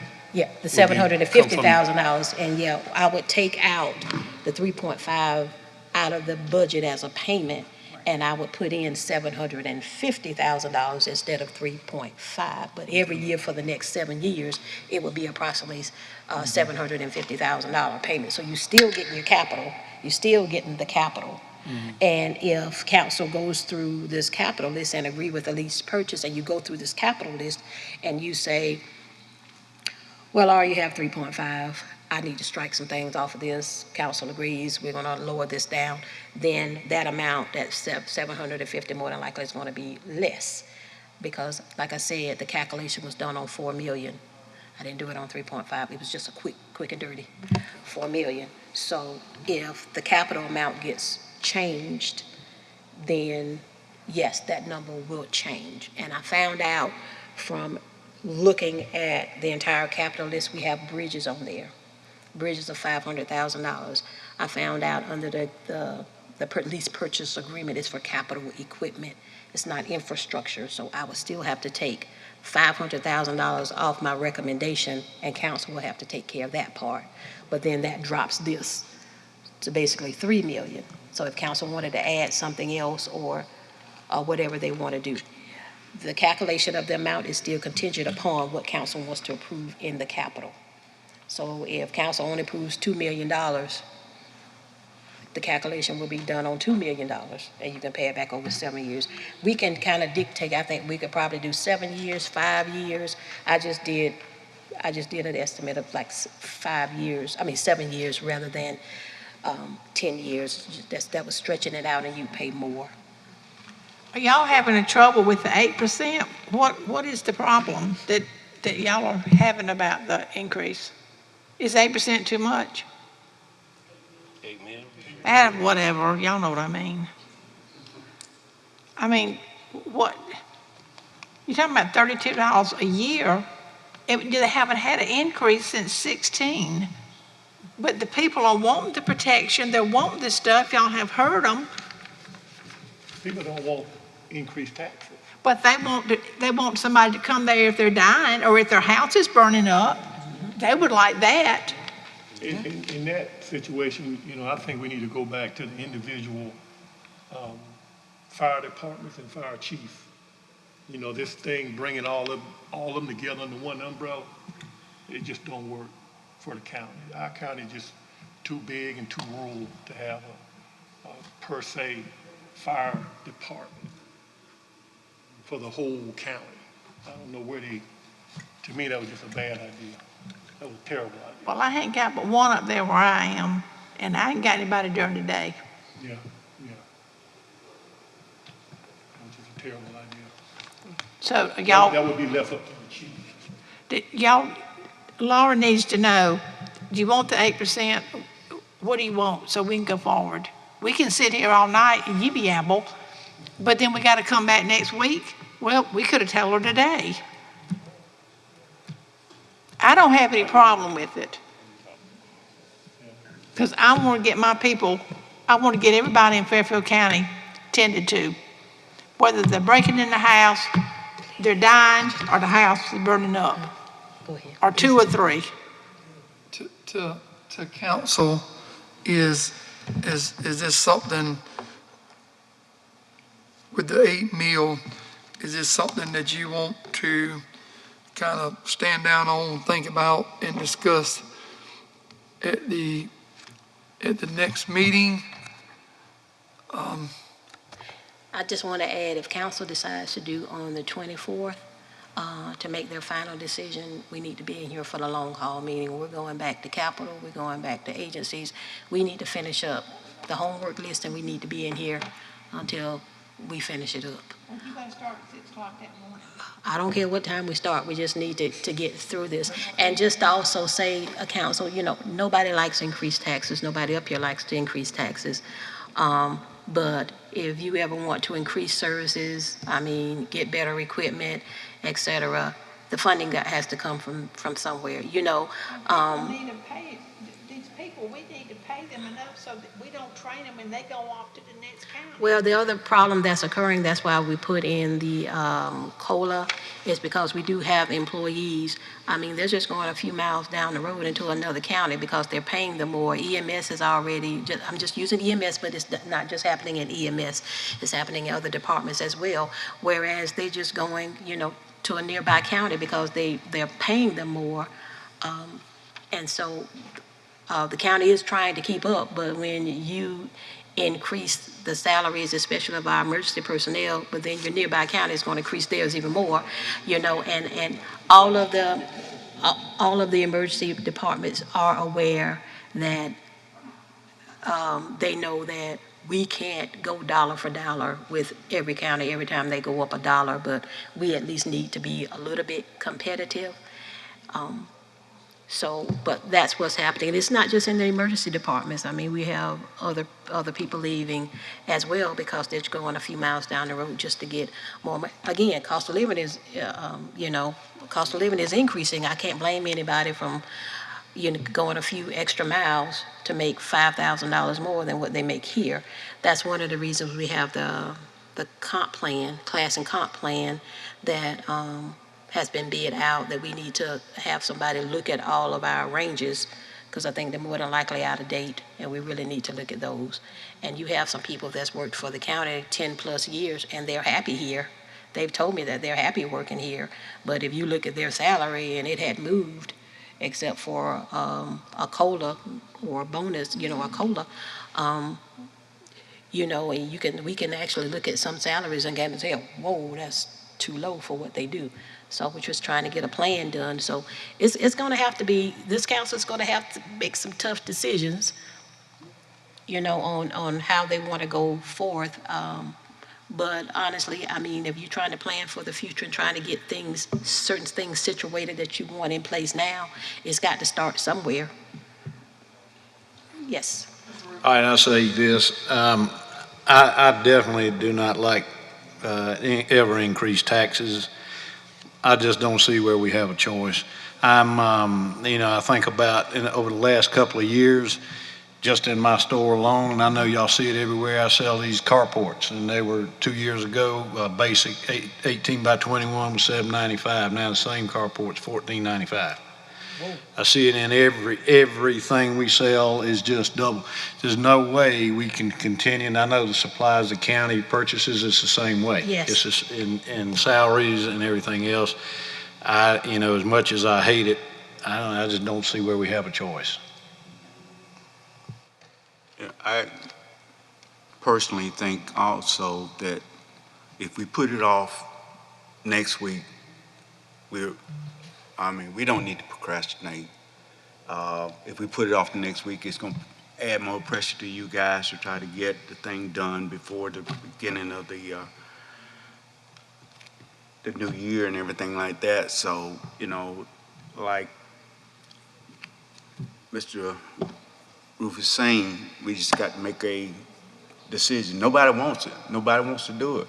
But we don't have a choice. And one other thing, I'm sorry, is like you're talking about the fire equipment, the EMS equipment, the sheriff's equipment, a lot of the high mileage and outdated equipment. We have to provide for our citizens with and we can't do it without the tools necessary to do it. And so I hate it, but I don't think we have a choice. And add on to that, the timeline to get these vehicles and things is so far out. And the longer we procrastinate, the farther out, so. Ms. Johnson, I'm sure you went through the Capitol. These are needs instead of wants.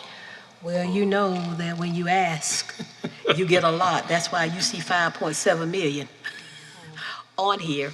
So, and that's why you see a lot of it is not over 2 million was not approved. Because I tried to gauge and go back to see the things that were necessary. And you all were here when EMS came and they presented their capital and all their needs. Also the sheriff's office, also fire, and you see their listing. So I tried, of course, I don't get everybody everything they want because it's a wish list, and some people, we add things to the list to kind of see if it sticks. So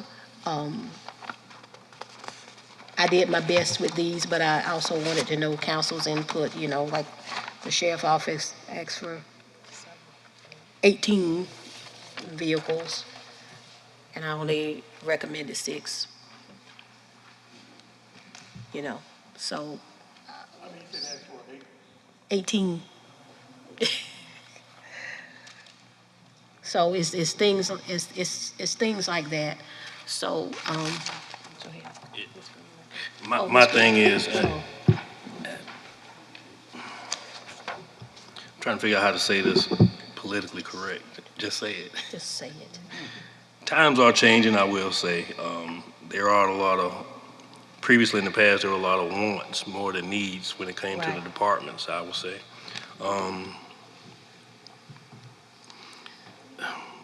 It's a tough situation we in, y'all. It's time to be truthful to everybody, you know.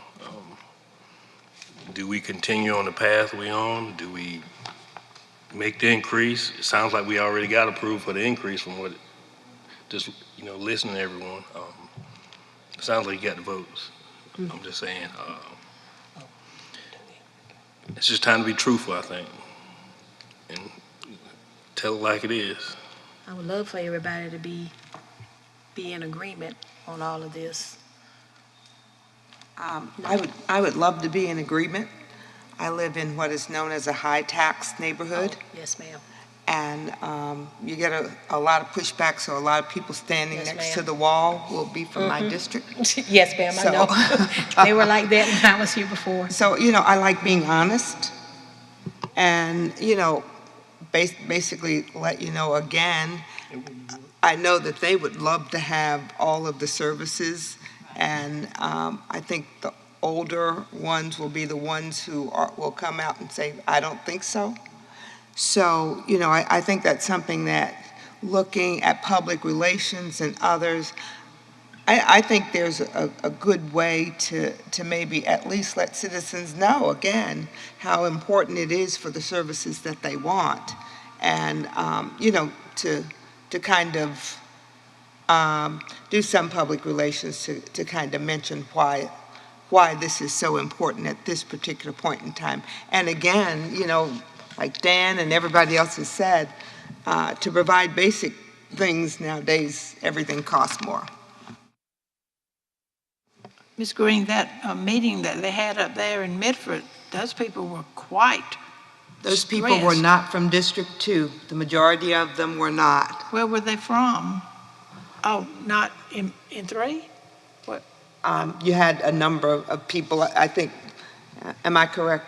Yes, I don't know where they were from, but they were stressed, all of them, about not, you know, people not having the EMS and not having the fire and that thing there and so that's what I'm saying.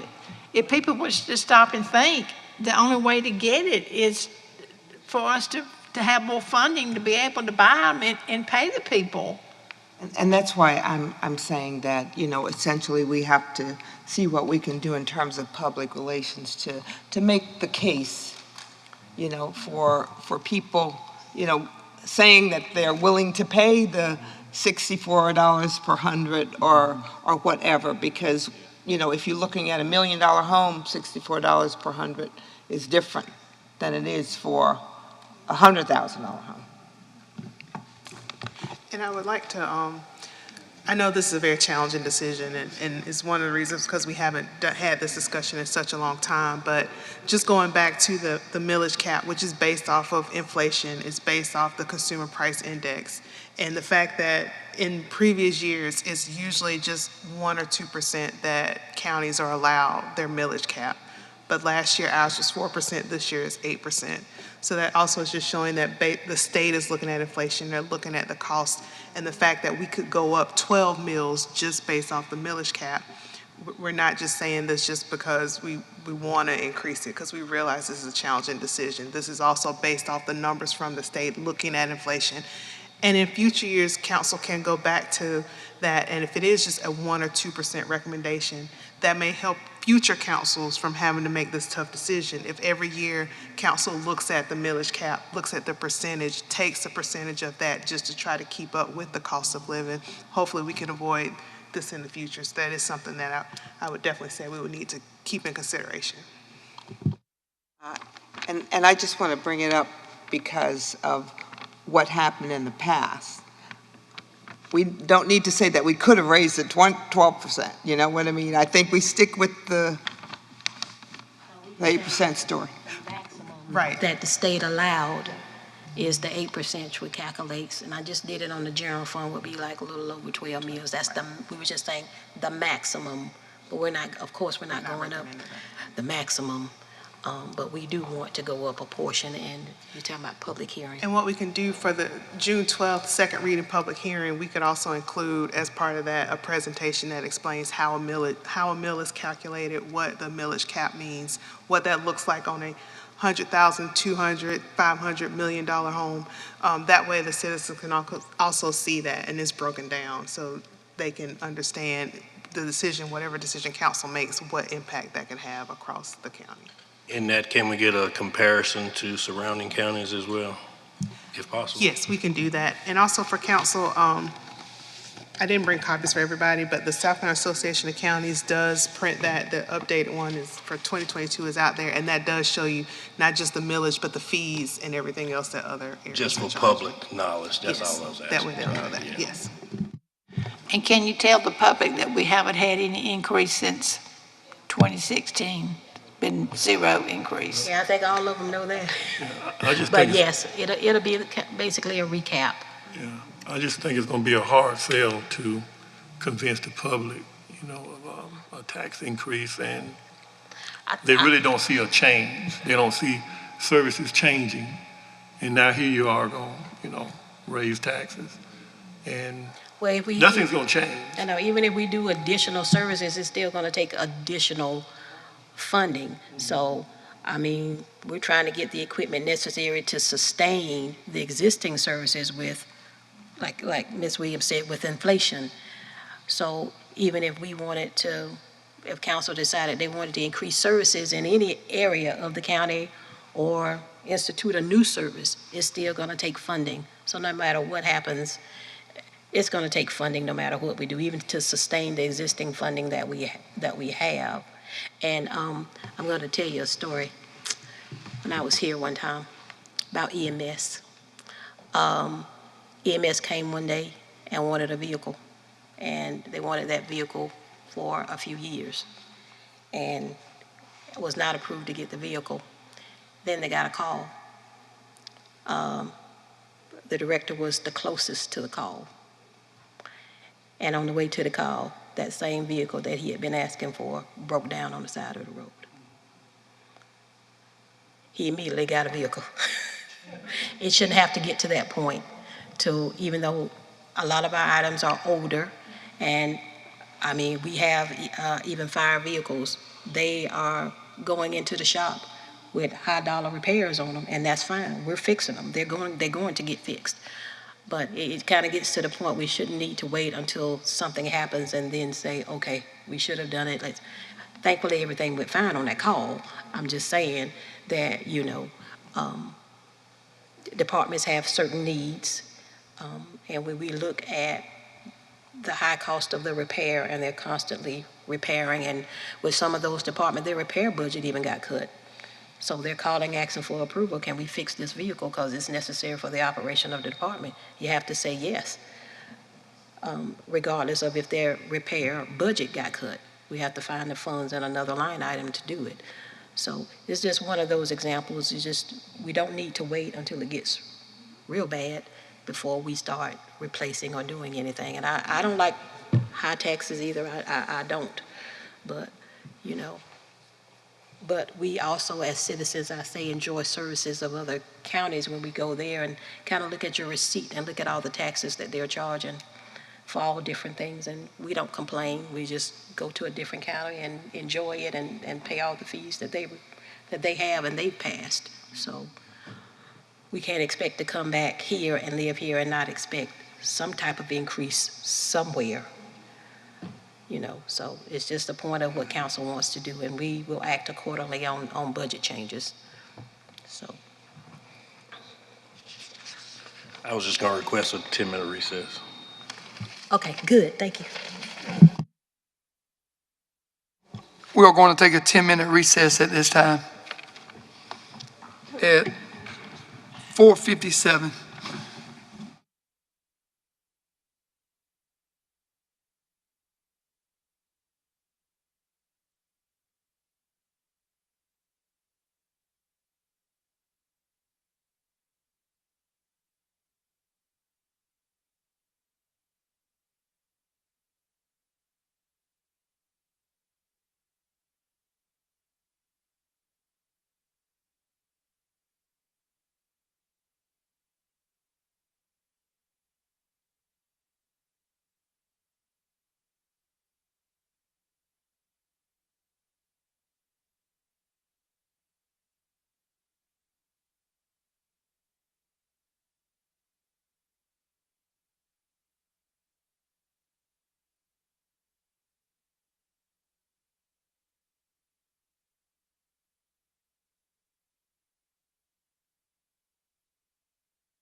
cannot, what? All right, I call the meeting back to order at 5:14. Ms. Johnson? Okay, council, I think we're gonna move on very quickly, if we can. We're gonna go to personnel request, number 2. Personnel request, if you turn to your sheet, for personnel.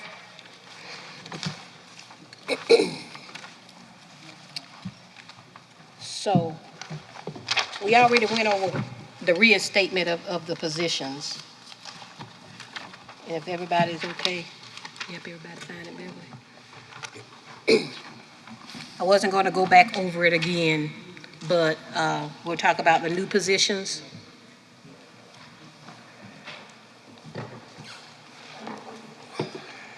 Ms. Johnson, I eventually know that it's a council's decision. Right.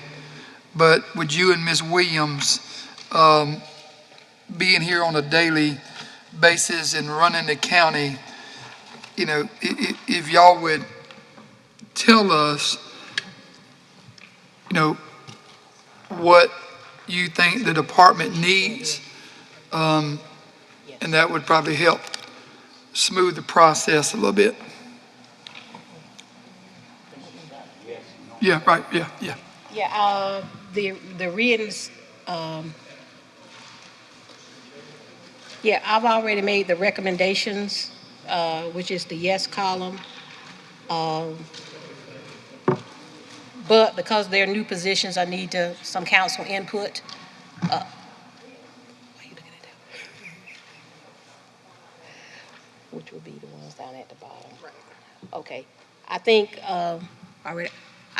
since we've already had a discussion on delegation as a new position, I think, well, I got the indication that we're okay with not doing that. The person performs the duties that they were hired to do for delegation. Is Right. everybody Yes. okay? With delegation. Definitely the fire marshal. We definitely need to have that with growing businesses and what we're anticipating to be happening. We need the fire marshal position, and it was already admitted today with interim director Webb that it hadn't been done like it should be done. And all the buildings have not been kept up, inspected like it should be. And I did have a detailed discussion with him about the director and deputy director that I couldn't combine two positions to do the job or split the duties because it hadn't been really done like it should have been. So I do recommend the fire marshal position. And that cost is And, including down- benefits and everything else? It's down at the bottom of the sheet, what the title. These new positions are not in the budget, okay? I have to factor those in. No, just the Yeah, you'll see down to the the cost for bottom. the fire cost. marshal to the side over there. Yeah. Okay. And that's fringe, yes, that's fringe, that's all the benefits, the employer benefits that goes on along with it, insurance, FICA, Medicare, retirement. So I do recommend that. So delegation, we said no, right? Okay, delegation, no.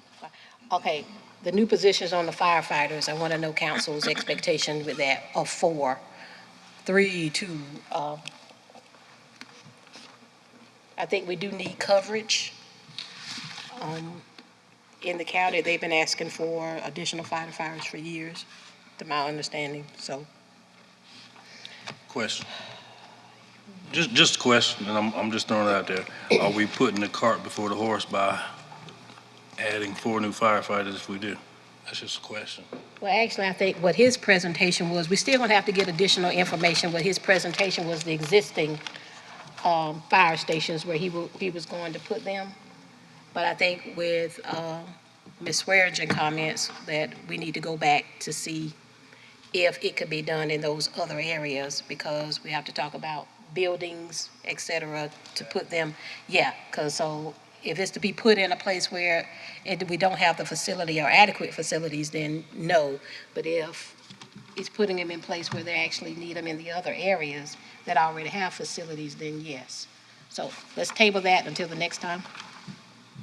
Okay, recreation specialist, that's a new position with, Ridgeway Recreation coming on. You have to have another staff member to staff that. So that's a recreation specialist there, yeah. You're getting a new rec facility, so you got to have a person. Well, they do it part-time. Say again? They do it part-time. Yeah. And this new position, let me see. It's a full-time. Yeah, that would be a full-time, but that's gonna be one of the areas, that full-time may not necessarily be there. They get routed to other areas as well. Full-time position, but they're not necessarily gonna be stationed all the time at the Ridgeway Recreation. So you got to have another body. Ma'am? I think Milford is a part-time too, yeah. So we can go back and, let's do that part-time. Got that? The recreation specialist? Yeah, let's do that part-time instead of full-time. Oh, Lord. How do I feel about the bailiff? With the new position, the magistrate bailiff. Okay. No. Okay.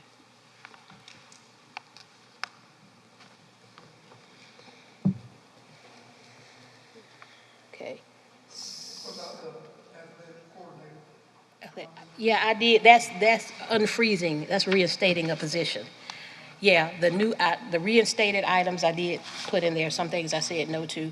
But the new positions, that's what I wanted to clear up, so, I have what I need on that. Okay? All right. Before you leave, Ms. Johnson, I did bring it up in the past, and if we need to put it on a motions list, that's fine. Oh. But I would like someone, I know Ms. Williams does it, but I think you kind of had your hands tied a lot. I would like someone to go out throughout the county, churches, X, Y, and Z, as an information officer. You know, I think there's a lot of information gets dropped and skewed that comes from council. And I think it does negatively affect us. It's just my opinion. I think we need to look at an information officer. Okay.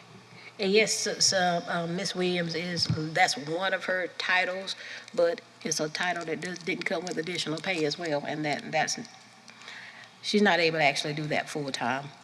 But it was just an addition, that's one of 3 titles that was handed to her when she first started, but no additional funding was handed to her, it was just labeled her 3 different things, so, I think Ms. Williams has some information on what that would take, so. Yes, I did look at kind of what PIOs, public information officers in general, in the Columbia area, which not necessarily that we have to be that, but in the Columbia area, the average salary for a PIO is $70,000. But the range goes between $50,000, $60,000 up to $80,000, $90,000. So that's kind of the range in general with for the salary range for a PIO. One of the things that they can be responsible for if you do decide to go with a full-time public information officer is communicating with the media, the public, other agencies, provide timely information about the things that are happening in Fairfield County, such as this discussion we had earlier about explaining the millage, explaining the budget. They could focus completely on what is the budget process, what is the millage, how does that look like. They could regularly interact with the public. We could have our own newsletter, whether it's print or digital. Social media, right now the county only has one social media account, which, you know, I try to post to regularly, but there's other ways to reach people socially. And then also in person, there's a lot of events. Council is at a lot of events, making that person could follow council members around. They could know what's happening in different departments and make sure that information gets put out. They would also write press releases, promote our events, and put out clear and accurate information about our programs and policies. So if there's a new initiative the county is coming up with, they will focus on making sure the right information is put out about that new initiative. They would also With the title of PIO, I also serve as on the administration side and the public information side in case there's a disaster or an emergency response.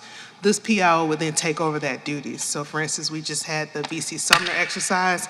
I'm kind of going back and forth and trying to do the media part and the administration part. Whereas if you had a full-time PIO, that person, in case of any kind of disaster or the EOC is activated, they would be responsible for getting the information out to the public and the media about the county's disaster response as well. Is it possible to use stabilization funds, our next stabilization fund budget for that? I know that the last time we used it for the studies and other kinds of stuff in one position, you know, at, I think, $75,000 at one position. So I know the money, yeah, will come in again over $300 and something thousand.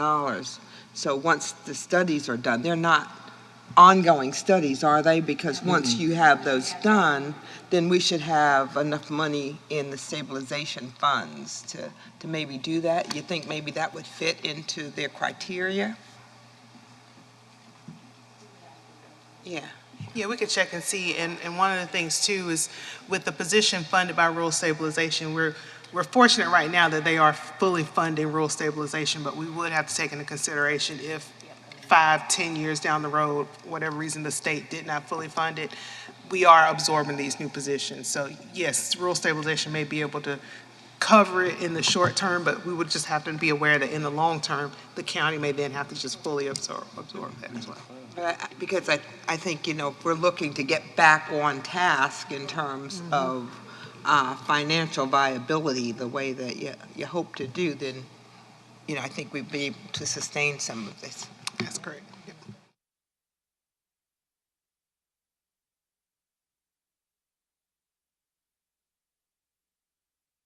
I guess my question, Mr. Pauly, and it's probably one that you certainly know more about than I, the court security bailiff.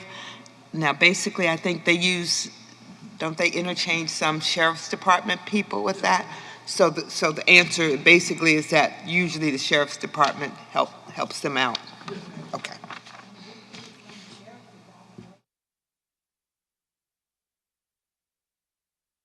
Okay, if we're fully funding the sheriff's department, you know, then they ought to have a person to go around there if they're fully funded. Yeah. They did have a part-time program at one point in time, if you remember, for deputies to go up there, so I'm not sure what happened to that. Yeah.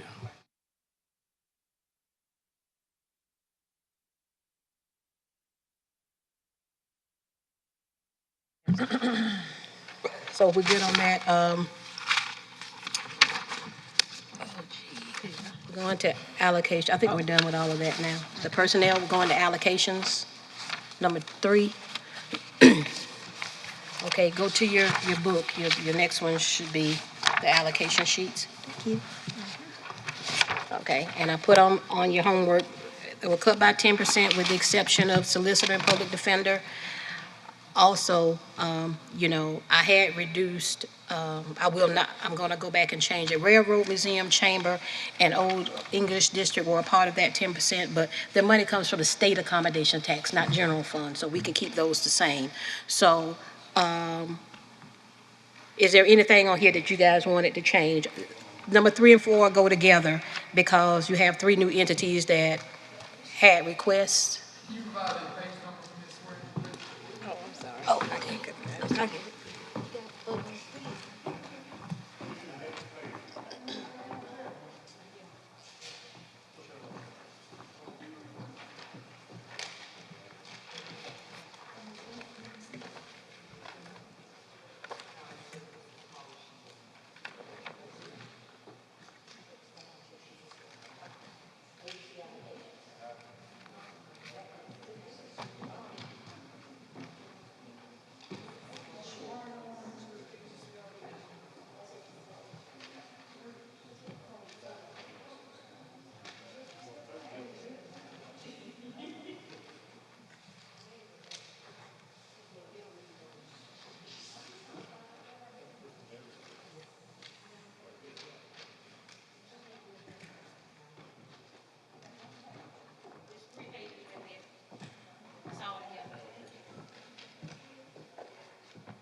Okay, this is a list of all the allocations.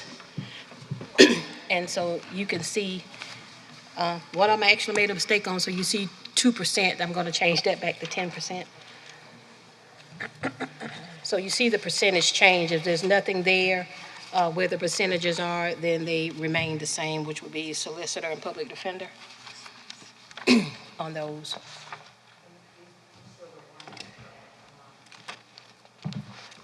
So basically, everything is just a 10%. Also, if you're okay with that, or if there's one particular one you want to talk about, we can do that. And also the 3 new entities that requested funding. I think just one, the love never fails, just, you know, maybe 5,000, 3,000, the 5 to 3,000 range Okay, for council? for them, and the same thing for communities and schools, Okay. 3 to 5. The only thing I would say is, and I participated in the Love Never Fails organization, so I know it's a great organization, and I've seen the work that they do. And I had the pleasure of going with them around Christmas time to visiting some nursing homes. So I know it's a great organization. I just want to make sure going forward with any organization that we're able to see results coming back from us providing resources to different agencies. Like I said, I know they do wonderful work because I was a part of it, but I just don't want to set a standard that we're doing agencies without seeing some kind of criteria being met that we're giving funding to. With Love Never Fails, Ms. Williams and I had a budget meeting with him, and we enjoyed talking to him about his program. We even made some suggestions on some things that we think probably need to be done so we can have data, actual data and statistics. So if council approves a budget, we'll have a conversation with Love Never Fails and help them along the way in getting us some data and some statistics and making some recommendations. I want to make sure I put on record I wasn't singling them out, because like I said, I know they do great. I'm just talking about agency or organizations coming forward in upcoming years. Because like I said, I've been a part of their organization, and I know they're doing great things. Mr. Robinson. I just want to remind everybody,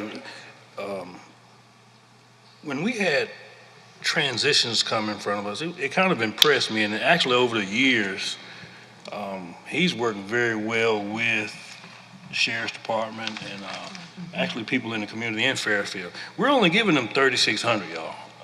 He's always impressed me. He's always been. Time he came, he will take our citizens. He used to say, if you put them in the back of a police car and bring them to Columbia, we're going to take them. And they put them in a program to where they give a voucher, get them housing, put them in some type of trade. They actually get them back on their feet, not just pay for them to have shelter and that's it, but put them in a program so they can become independent again. But my question is that, I mean, we are trying to cut a little bit, but we always give certain entities a certain amount of money, and sometimes they don't even come before us. You know, in my opinion, I want to take some of that and give it to transitions because they actually provide us numbers and statistics. It's just my opinion.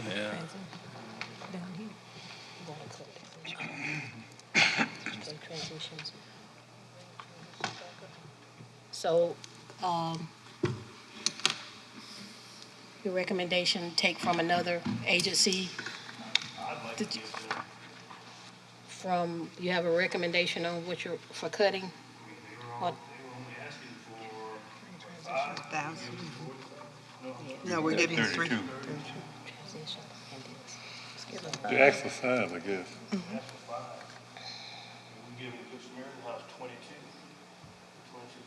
Yeah, and my recommendation was a 10% cut. So what I could do is,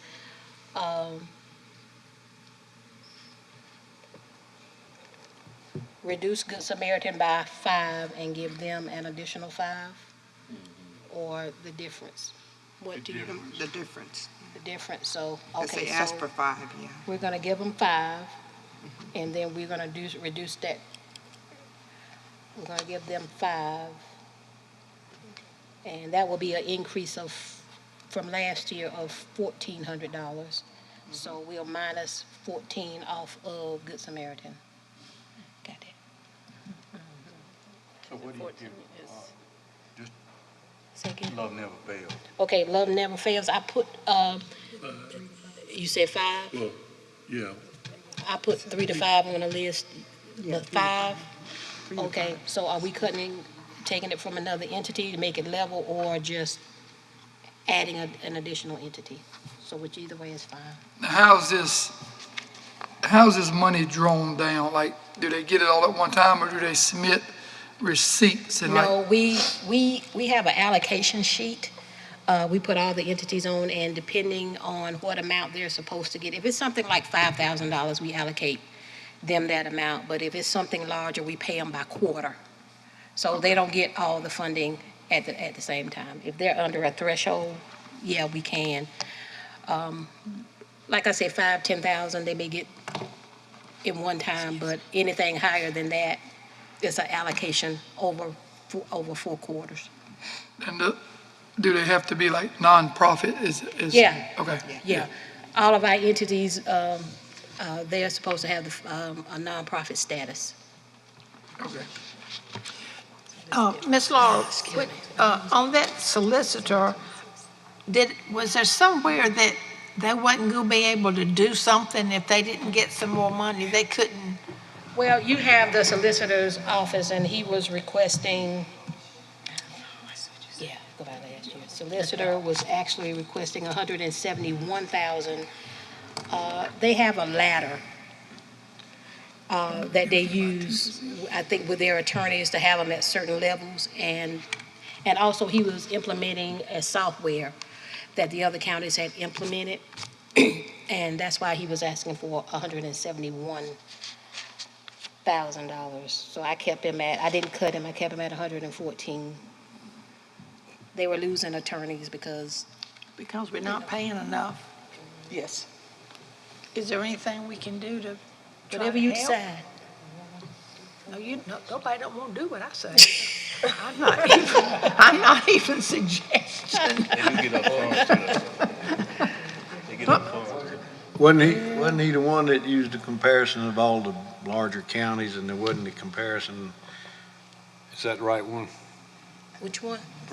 Made the presentation, and Yeah. the counties were all, that I remember, were larger counties with more money. So the comparisons Yeah, they to did. us weren't really, He did Yeah, send an apples to updated apples. comparison. He sent an updated comparison, but did that go out to council? Because if not, we can send a copy of that updated comparison out to you all. Because I do remember you asked about that. Yeah. Okay, we'll find that updated comparison and get that sent out. Because he did, after that was brought up, do a comparison of similar size counties. And I know with all these agencies, all of them are important. I don't want to make it sound like that they're not important, because all of them are important. But sometimes you have to look at services provided, and, behavioral health services, I think they do a lot for Fairfield County, and yes, they probably do receive funding from other agencies, and their cut really wasn't but, I guess, 2%. No, that's the one I told you I made a mistake on. I did a calculation error on that. It was supposed to be 10%. I'm gonna change that one. The 2% that you see, Yeah, it should have been 10. I have a notation. I mentioned that I didn't put in the right number, so it'll be a 10% as well. well, and I hate it, because we can sit here all night and pick back and forth between the agencies, but, I know with them, with fentanyl on the rise and all of the services they provide, me personally, I mean, if we don't give them what they requested, then I would just maybe rather leave them at the adopted budget from last year, but I'm only one council member. I don't know how other council members feel. Takes on from Clemson Extension.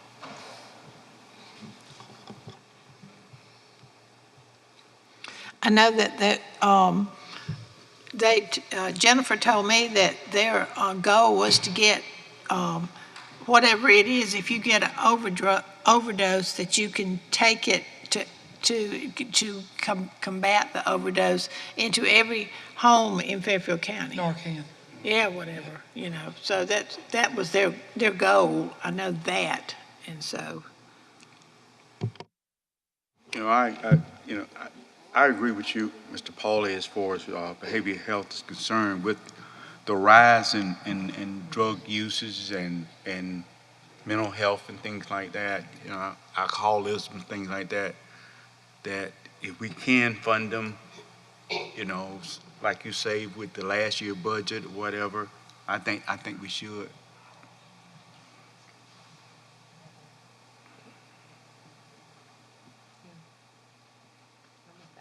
So basically Leave it at 2%. Oh, I'm sorry. I said leave it at 2%. It was supposed to be 10, but you said leave it at 2% cut. Mhm. Okay, yeah, that's fine. Right? Right. You wanted to go back to the 2023 budget, You is wanna go what you to- were asking, Dustin? Yeah, I mean, it's fine. It's about $1,400. It was 62,944 last year. Mm-hmm. So it would be 62,944. They requested 777.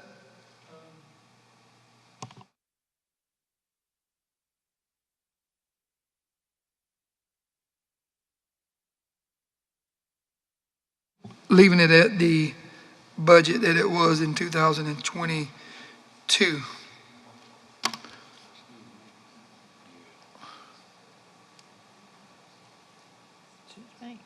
I think everybody's okay with that. No cut, just keeping it the same. Yes, correct? ma'am. Yeah, I got it.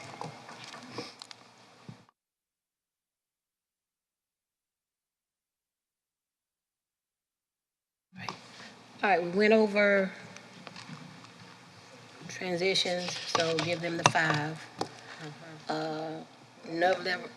Love never fails, I have 5. Communities and schools, what was that supposed to be? 3 to 5. What amount? Okay. Council, making a difference. Excuse me, it's communities in school. Communities in school. Council? Yes, no, yeah.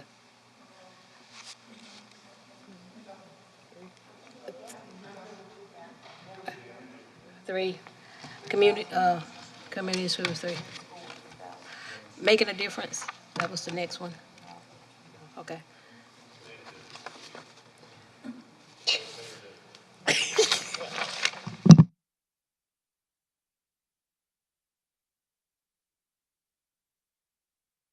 Done with that one. Okay, no 4. Capital request, go to your capital really quickly. There's a fold-out page.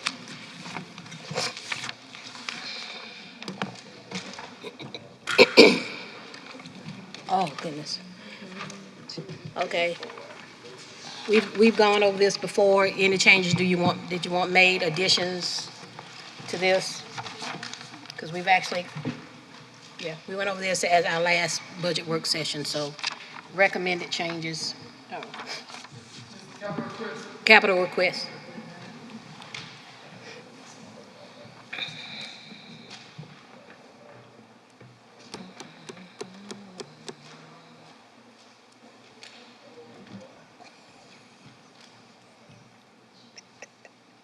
I like messing with her.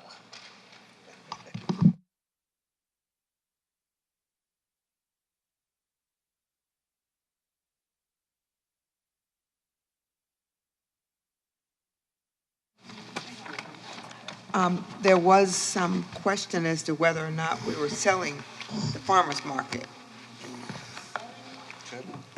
That was brought up when we were in budget discussions.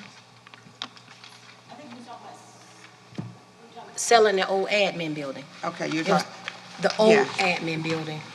yeah, I just saw in here that there was, Where? Oh, the parking lot paving Yeah. and sprinkler system? Yeah, I didn't put that as an administrative request because I think we had discussed when we get ready to do some additions with the farmer's market, it's gonna come from the A&H tax, okay, not from here. okay, So, great, all right. yes. So, anything on capital, everybody's in agreement with everything? If you don't, Definitely change the locks. yeah. Locks got to be done. Oh, yeah. The locks. Yeah, locks at jail, Detention yeah. center? Oh, Did she not put that door on there? That door that rises up, that's broken in the back where they transport the, She didn't have, we're gonna check, she didn't have that as a request, so we can see if it's already been fixed. probably already been fixed. The bay door. The bay door? it wasn't fixed. I mean, I was there a couple months ago and Still not fixed. it wasn't fixed. And that's a danger because they have to take the prisoners outside, unload them outside instead of in the inside.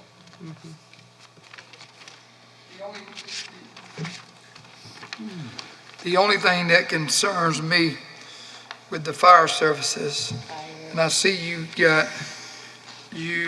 I know we gotta do the second payment for the replacement air pack. I don't have an issue with that. 35-year-old truck. I do have some concerns with that 42-year-old fire truck. Out of 13? I know, but no, that's what I'm saying. That's the ladder truck. That's the ladder truck. Yeah, I don't know what council thinks, but a 42-year-old truck, Let me ask am you something. I missing something? I Are mean, we good with the lease purchase? Everybody's good with that? Okay, so if there's something on here you need to add, that you want to add, it'll be under the lease purchase. but we have to vote on adding it though, right? Put it on the vote list. Well, because like you said, that's why I'm kind of gauging, to make the changes in, All right, so when you do the second reading of the budget, these changes will be listed and you will be approving it with those changes. Right. Get the cat out the tree. Laura, does anybody know, Regular ladder at that place. does anybody know how often a ladder truck is used? Yeah, they got. No, we get that. No, not offhand. Not offhand. That's We'll why have they to took do it it. out. Okay. Yeah, not offhand. I just, We'll find out. Could you just put it on a list to come back to ask Mr. Whale the same question? What's your question? How often is it How often? Yours is how often? Mm-hmm.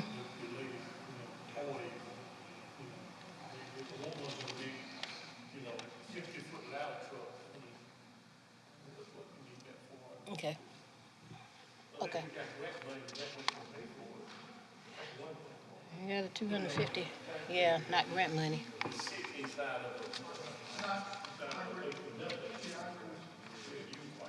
Okay. Look at that. Okay, so if there's nothing else on that, we're okay? We're moving on? Okay. Department requested fee increases, it's directly behind,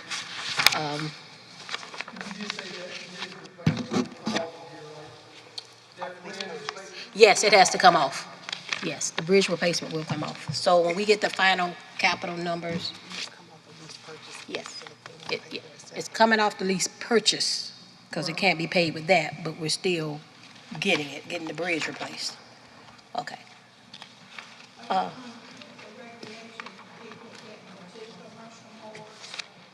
Are you gonna let the recreation people get the 2 commercial mowers? They're only 14,000 each. They had asked for 2. Did you put that back in there? No? Yes, that was the first thing on the list. She's only got one. I have one, it's two at 14,000 each, I only approved for one, recommended one. So, That was first on the motions list last week when she asked about it. oh, okay, we already have it on the list. Yeah. Okay. Oh, okay. Is that also qualify for lease, or it does not? I'm assuming it does not. Yeah. The, yeah, so we'll finalize all of these and get an amount for the lease purchase and have the numbers recalculated. Okay? Anything else council has issues with?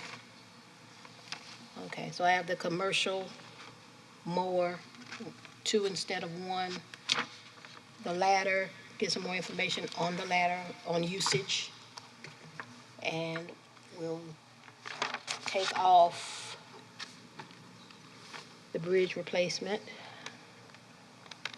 Probably take off that other batwing mower. Okay, so we'll see. Okay. All right, after this, department requested fee increases. It's nothing major. Normally, we don't get into a big discussion. This shows what the current fee is and what the department is requesting. It's by department. So,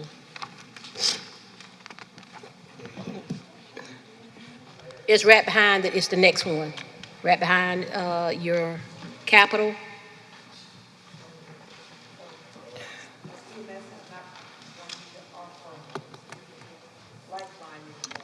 The company is going to do it. What would happen is they were offering the service, getting the equipment. They have to go install the equipment and do all of that. They're taking themselves out of it where the company will do everything.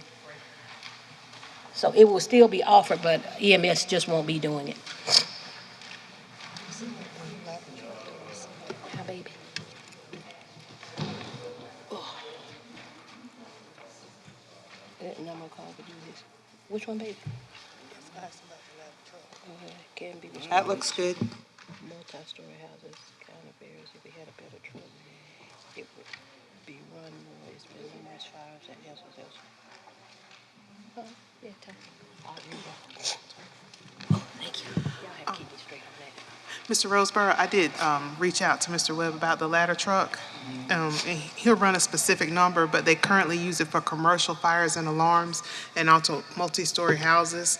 They said that they would run it more if they had better trucks, but it's been used mostly for numerous fires at the industrial park on Cook over the years and calls at M. Lilly and those type of industrial locations. But he also said he can run a report if you need the specific numbers, but that's when they run the ladder truck.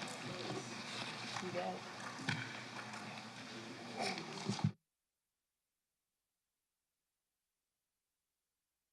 We'll come back to fee increases because we noticed some of you didn't have your copies.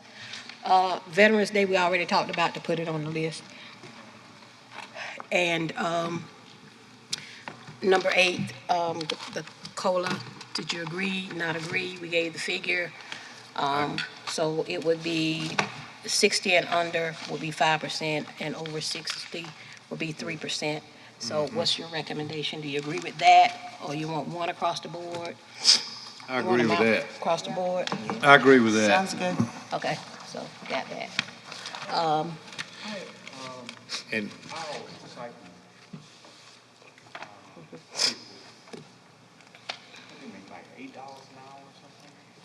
They were increased from that, I believe. Yeah, they are, temp positions. Is it 10 or 11? They got increased a couple of years ago. I hadn't looked to see what it was, but they were increased from 8. Okay, so look at how much that is. Oh, yeah.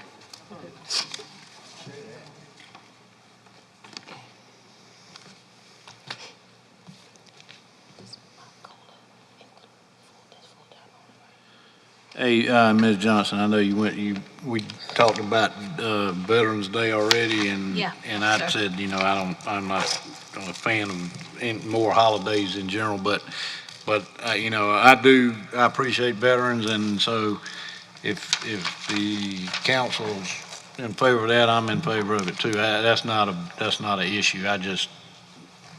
I just don't like adding more to holidays, but I like that. What's up? Tomorrow morning, veterans, they can camp out all they want to at my store.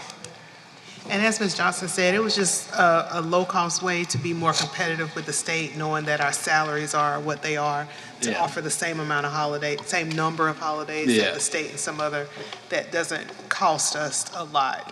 So Right. that was why it was one of the recommendations. Yeah. I think it's 850. So, Thank you. and you know, these COLAs are all full-timers and part-timers, so we could come up with something that we can give, an hourly rate increase for temps? Is that, okay, so hourly rate increase for temps. Say it again. Our COLA calculation is full-time and part-time. Right, Beverly? Full-time and part-time. Yeah. COLA is full-time and part-time. These COLA increases, cost of living. So, yes. What I'm saying is it doesn't have temps in it, but we can go back and look at, an increase, an increase, like the temporary employees, to them to get an hourly rate increase. Or we'd have to come up with something for, an hourly rate increase for. Who all are the temporary employees? You got recycling attendants, poll workers, who else we have? The firefighters. Yeah, the firefighters are part-time. Yeah, they're considered temps. So they get an hourly rate. Anyone established as a temp to get has an hourly rate. We'll go back and look at to see about them as well. Maybe it's too late now, but is there any way that we could give some type of incentive to volunteer firemen? To where if they, if you come out and volunteer, every quarter you would get some type of incentive to. To recruit volunteers. Because, what kind of like how, you just don't have to have volunteers. Right. And people just not gonna volunteer. Yeah. They just not gonna volunteer. Well, down at my sheet, on the last thing on my sheet, apart from 8 is, the sheriff office came up last time, so you already had your budget books, and we were about to begin our first session and said, can we start considering a sign-on bonus to recruit more, and the same thing could be done with volunteer firefighters, but we just have to come up with a plan, because you can't just give them a sign-on bonus and then they come and stay for a month and then they're gone. It would have to be something, worked out. Like all your training for that quarter. Yeah. You have to make the training. Yeah, do the training and have to be here. We've had, I think, some agencies actually split it out. And I can get with Interim Chief Webb, because last year council approved that additional $20,000 for the volunteer firefighters for their incentive program. And I know the previous chief was working on a program such as that, where if you have so many trainings, come so much, that 20,000 was spread amongst that group. And so I can find out exactly what that program was, and if that's something that could be implemented, or additional 20 or something for this year. Let me find out exactly what they implemented with the bonuses you all gave last year, and that way we can give you that. I could be incorrect, but I think the way their pay is structured, and I might be misstating, thinking of something else, but the way their pay is structured for tax purposes, that they can't receive bonuses, it has to be allocated through their salaries or something. You might want to check on that, because I heard at one time the way they structure it through, I guess, the government or something. It has to be a certain way on how they are compensated for being a volunteer. Yeah, I know they already get paid for the number of trainings and the number of fires that they go to is all calculations, so we get that paperwork, and then we cut the checks from here. So I think what you're talking about is something to The initial, recruit. yeah, the initial to So get them to sign up for kind of it. to recruit, but not, we can check to see if that's correct. And I'm okay with it, I just want Yeah. to make sure that, And the same thing with the sheriff office, we have to, and with both, we'll have to come up with a way to come up with procedures on how that is to be done. I've heard of some agencies, you get part of it at the beginning, part of it, Right. a year later or something Yeah, like that. yeah. You're not just hand it over to them because It we want them to actually is stay. retention. Yes, it is. So Yeah. it has to be laid out that way. So we'll work on those. Yes, I know that we gave the sheriff's department $100,000 last year Yes, ma'am. to use however he wanted, in terms of recruitment and retention. I don't know how that was used and whether or not. I'm sorry. I asked the question, and I hope I'm relaying this correctly. My understanding of it, I was told pretty much it just got spread to all the employees.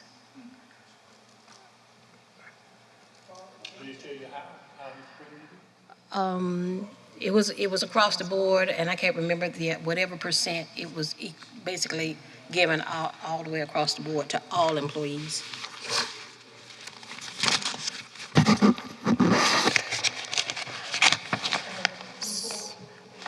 Council, if there's no other questions for me or comments, then, Mr. Chair, I'm done. The homework list is done. 1 minute, please. Yes, we just need to decide if the 24th is necessary to have. And after we answer all of your questions, we'll do it through email. Oh. Yeah, all the fees are fine. I mean, so if we can answer all your questions and you didn't have many, give you that additional information through email, then we'll have something to decide, if you would like to have a meeting on the 24th or not, to discuss anything else you may want to discuss. But other than that, we're going to make these changes and be ready for the second reading to include all of these changes and have updated figures. once these changes are made, you're going to send them, Yes. send them out so we can look at them, and Yes. if we decide we need to meet again, Yes, and then then you we can can decide meet that. again. Yes. If we're gonna meet, it's gonna be on the 24th. If we're going to meet, it's going to be on the 24th. Time to be determined. Say again. We could meet, if it's just going to be decided after we get all of this, and then if not, it'll be June 12th, where we're doing the second reading of the budget. So we'll get them a draft. If I mean, you can behave. Thank you. Your microphone, thank you. Yes, not something that we can deal with right now, but I think that what was mentioned and kind of glossed over is accommodating our staff, and the fact that, when we take a look at this building, we've reached capacity already. And With EMS sorry, Yeah. with now emergency management coming over. Right. Yes, I mean, everything's full in these buildings. All offices will be full. I tried to steal an office, but it didn't work. Unless we get to the point of putting 2 people in an office. But really right now, we don't see any room for any growth at all. And I was teasing someone, but if we had to hire additional staff, they'd be in the hallway with a desk or sharing our office with someone. So we don't have growth.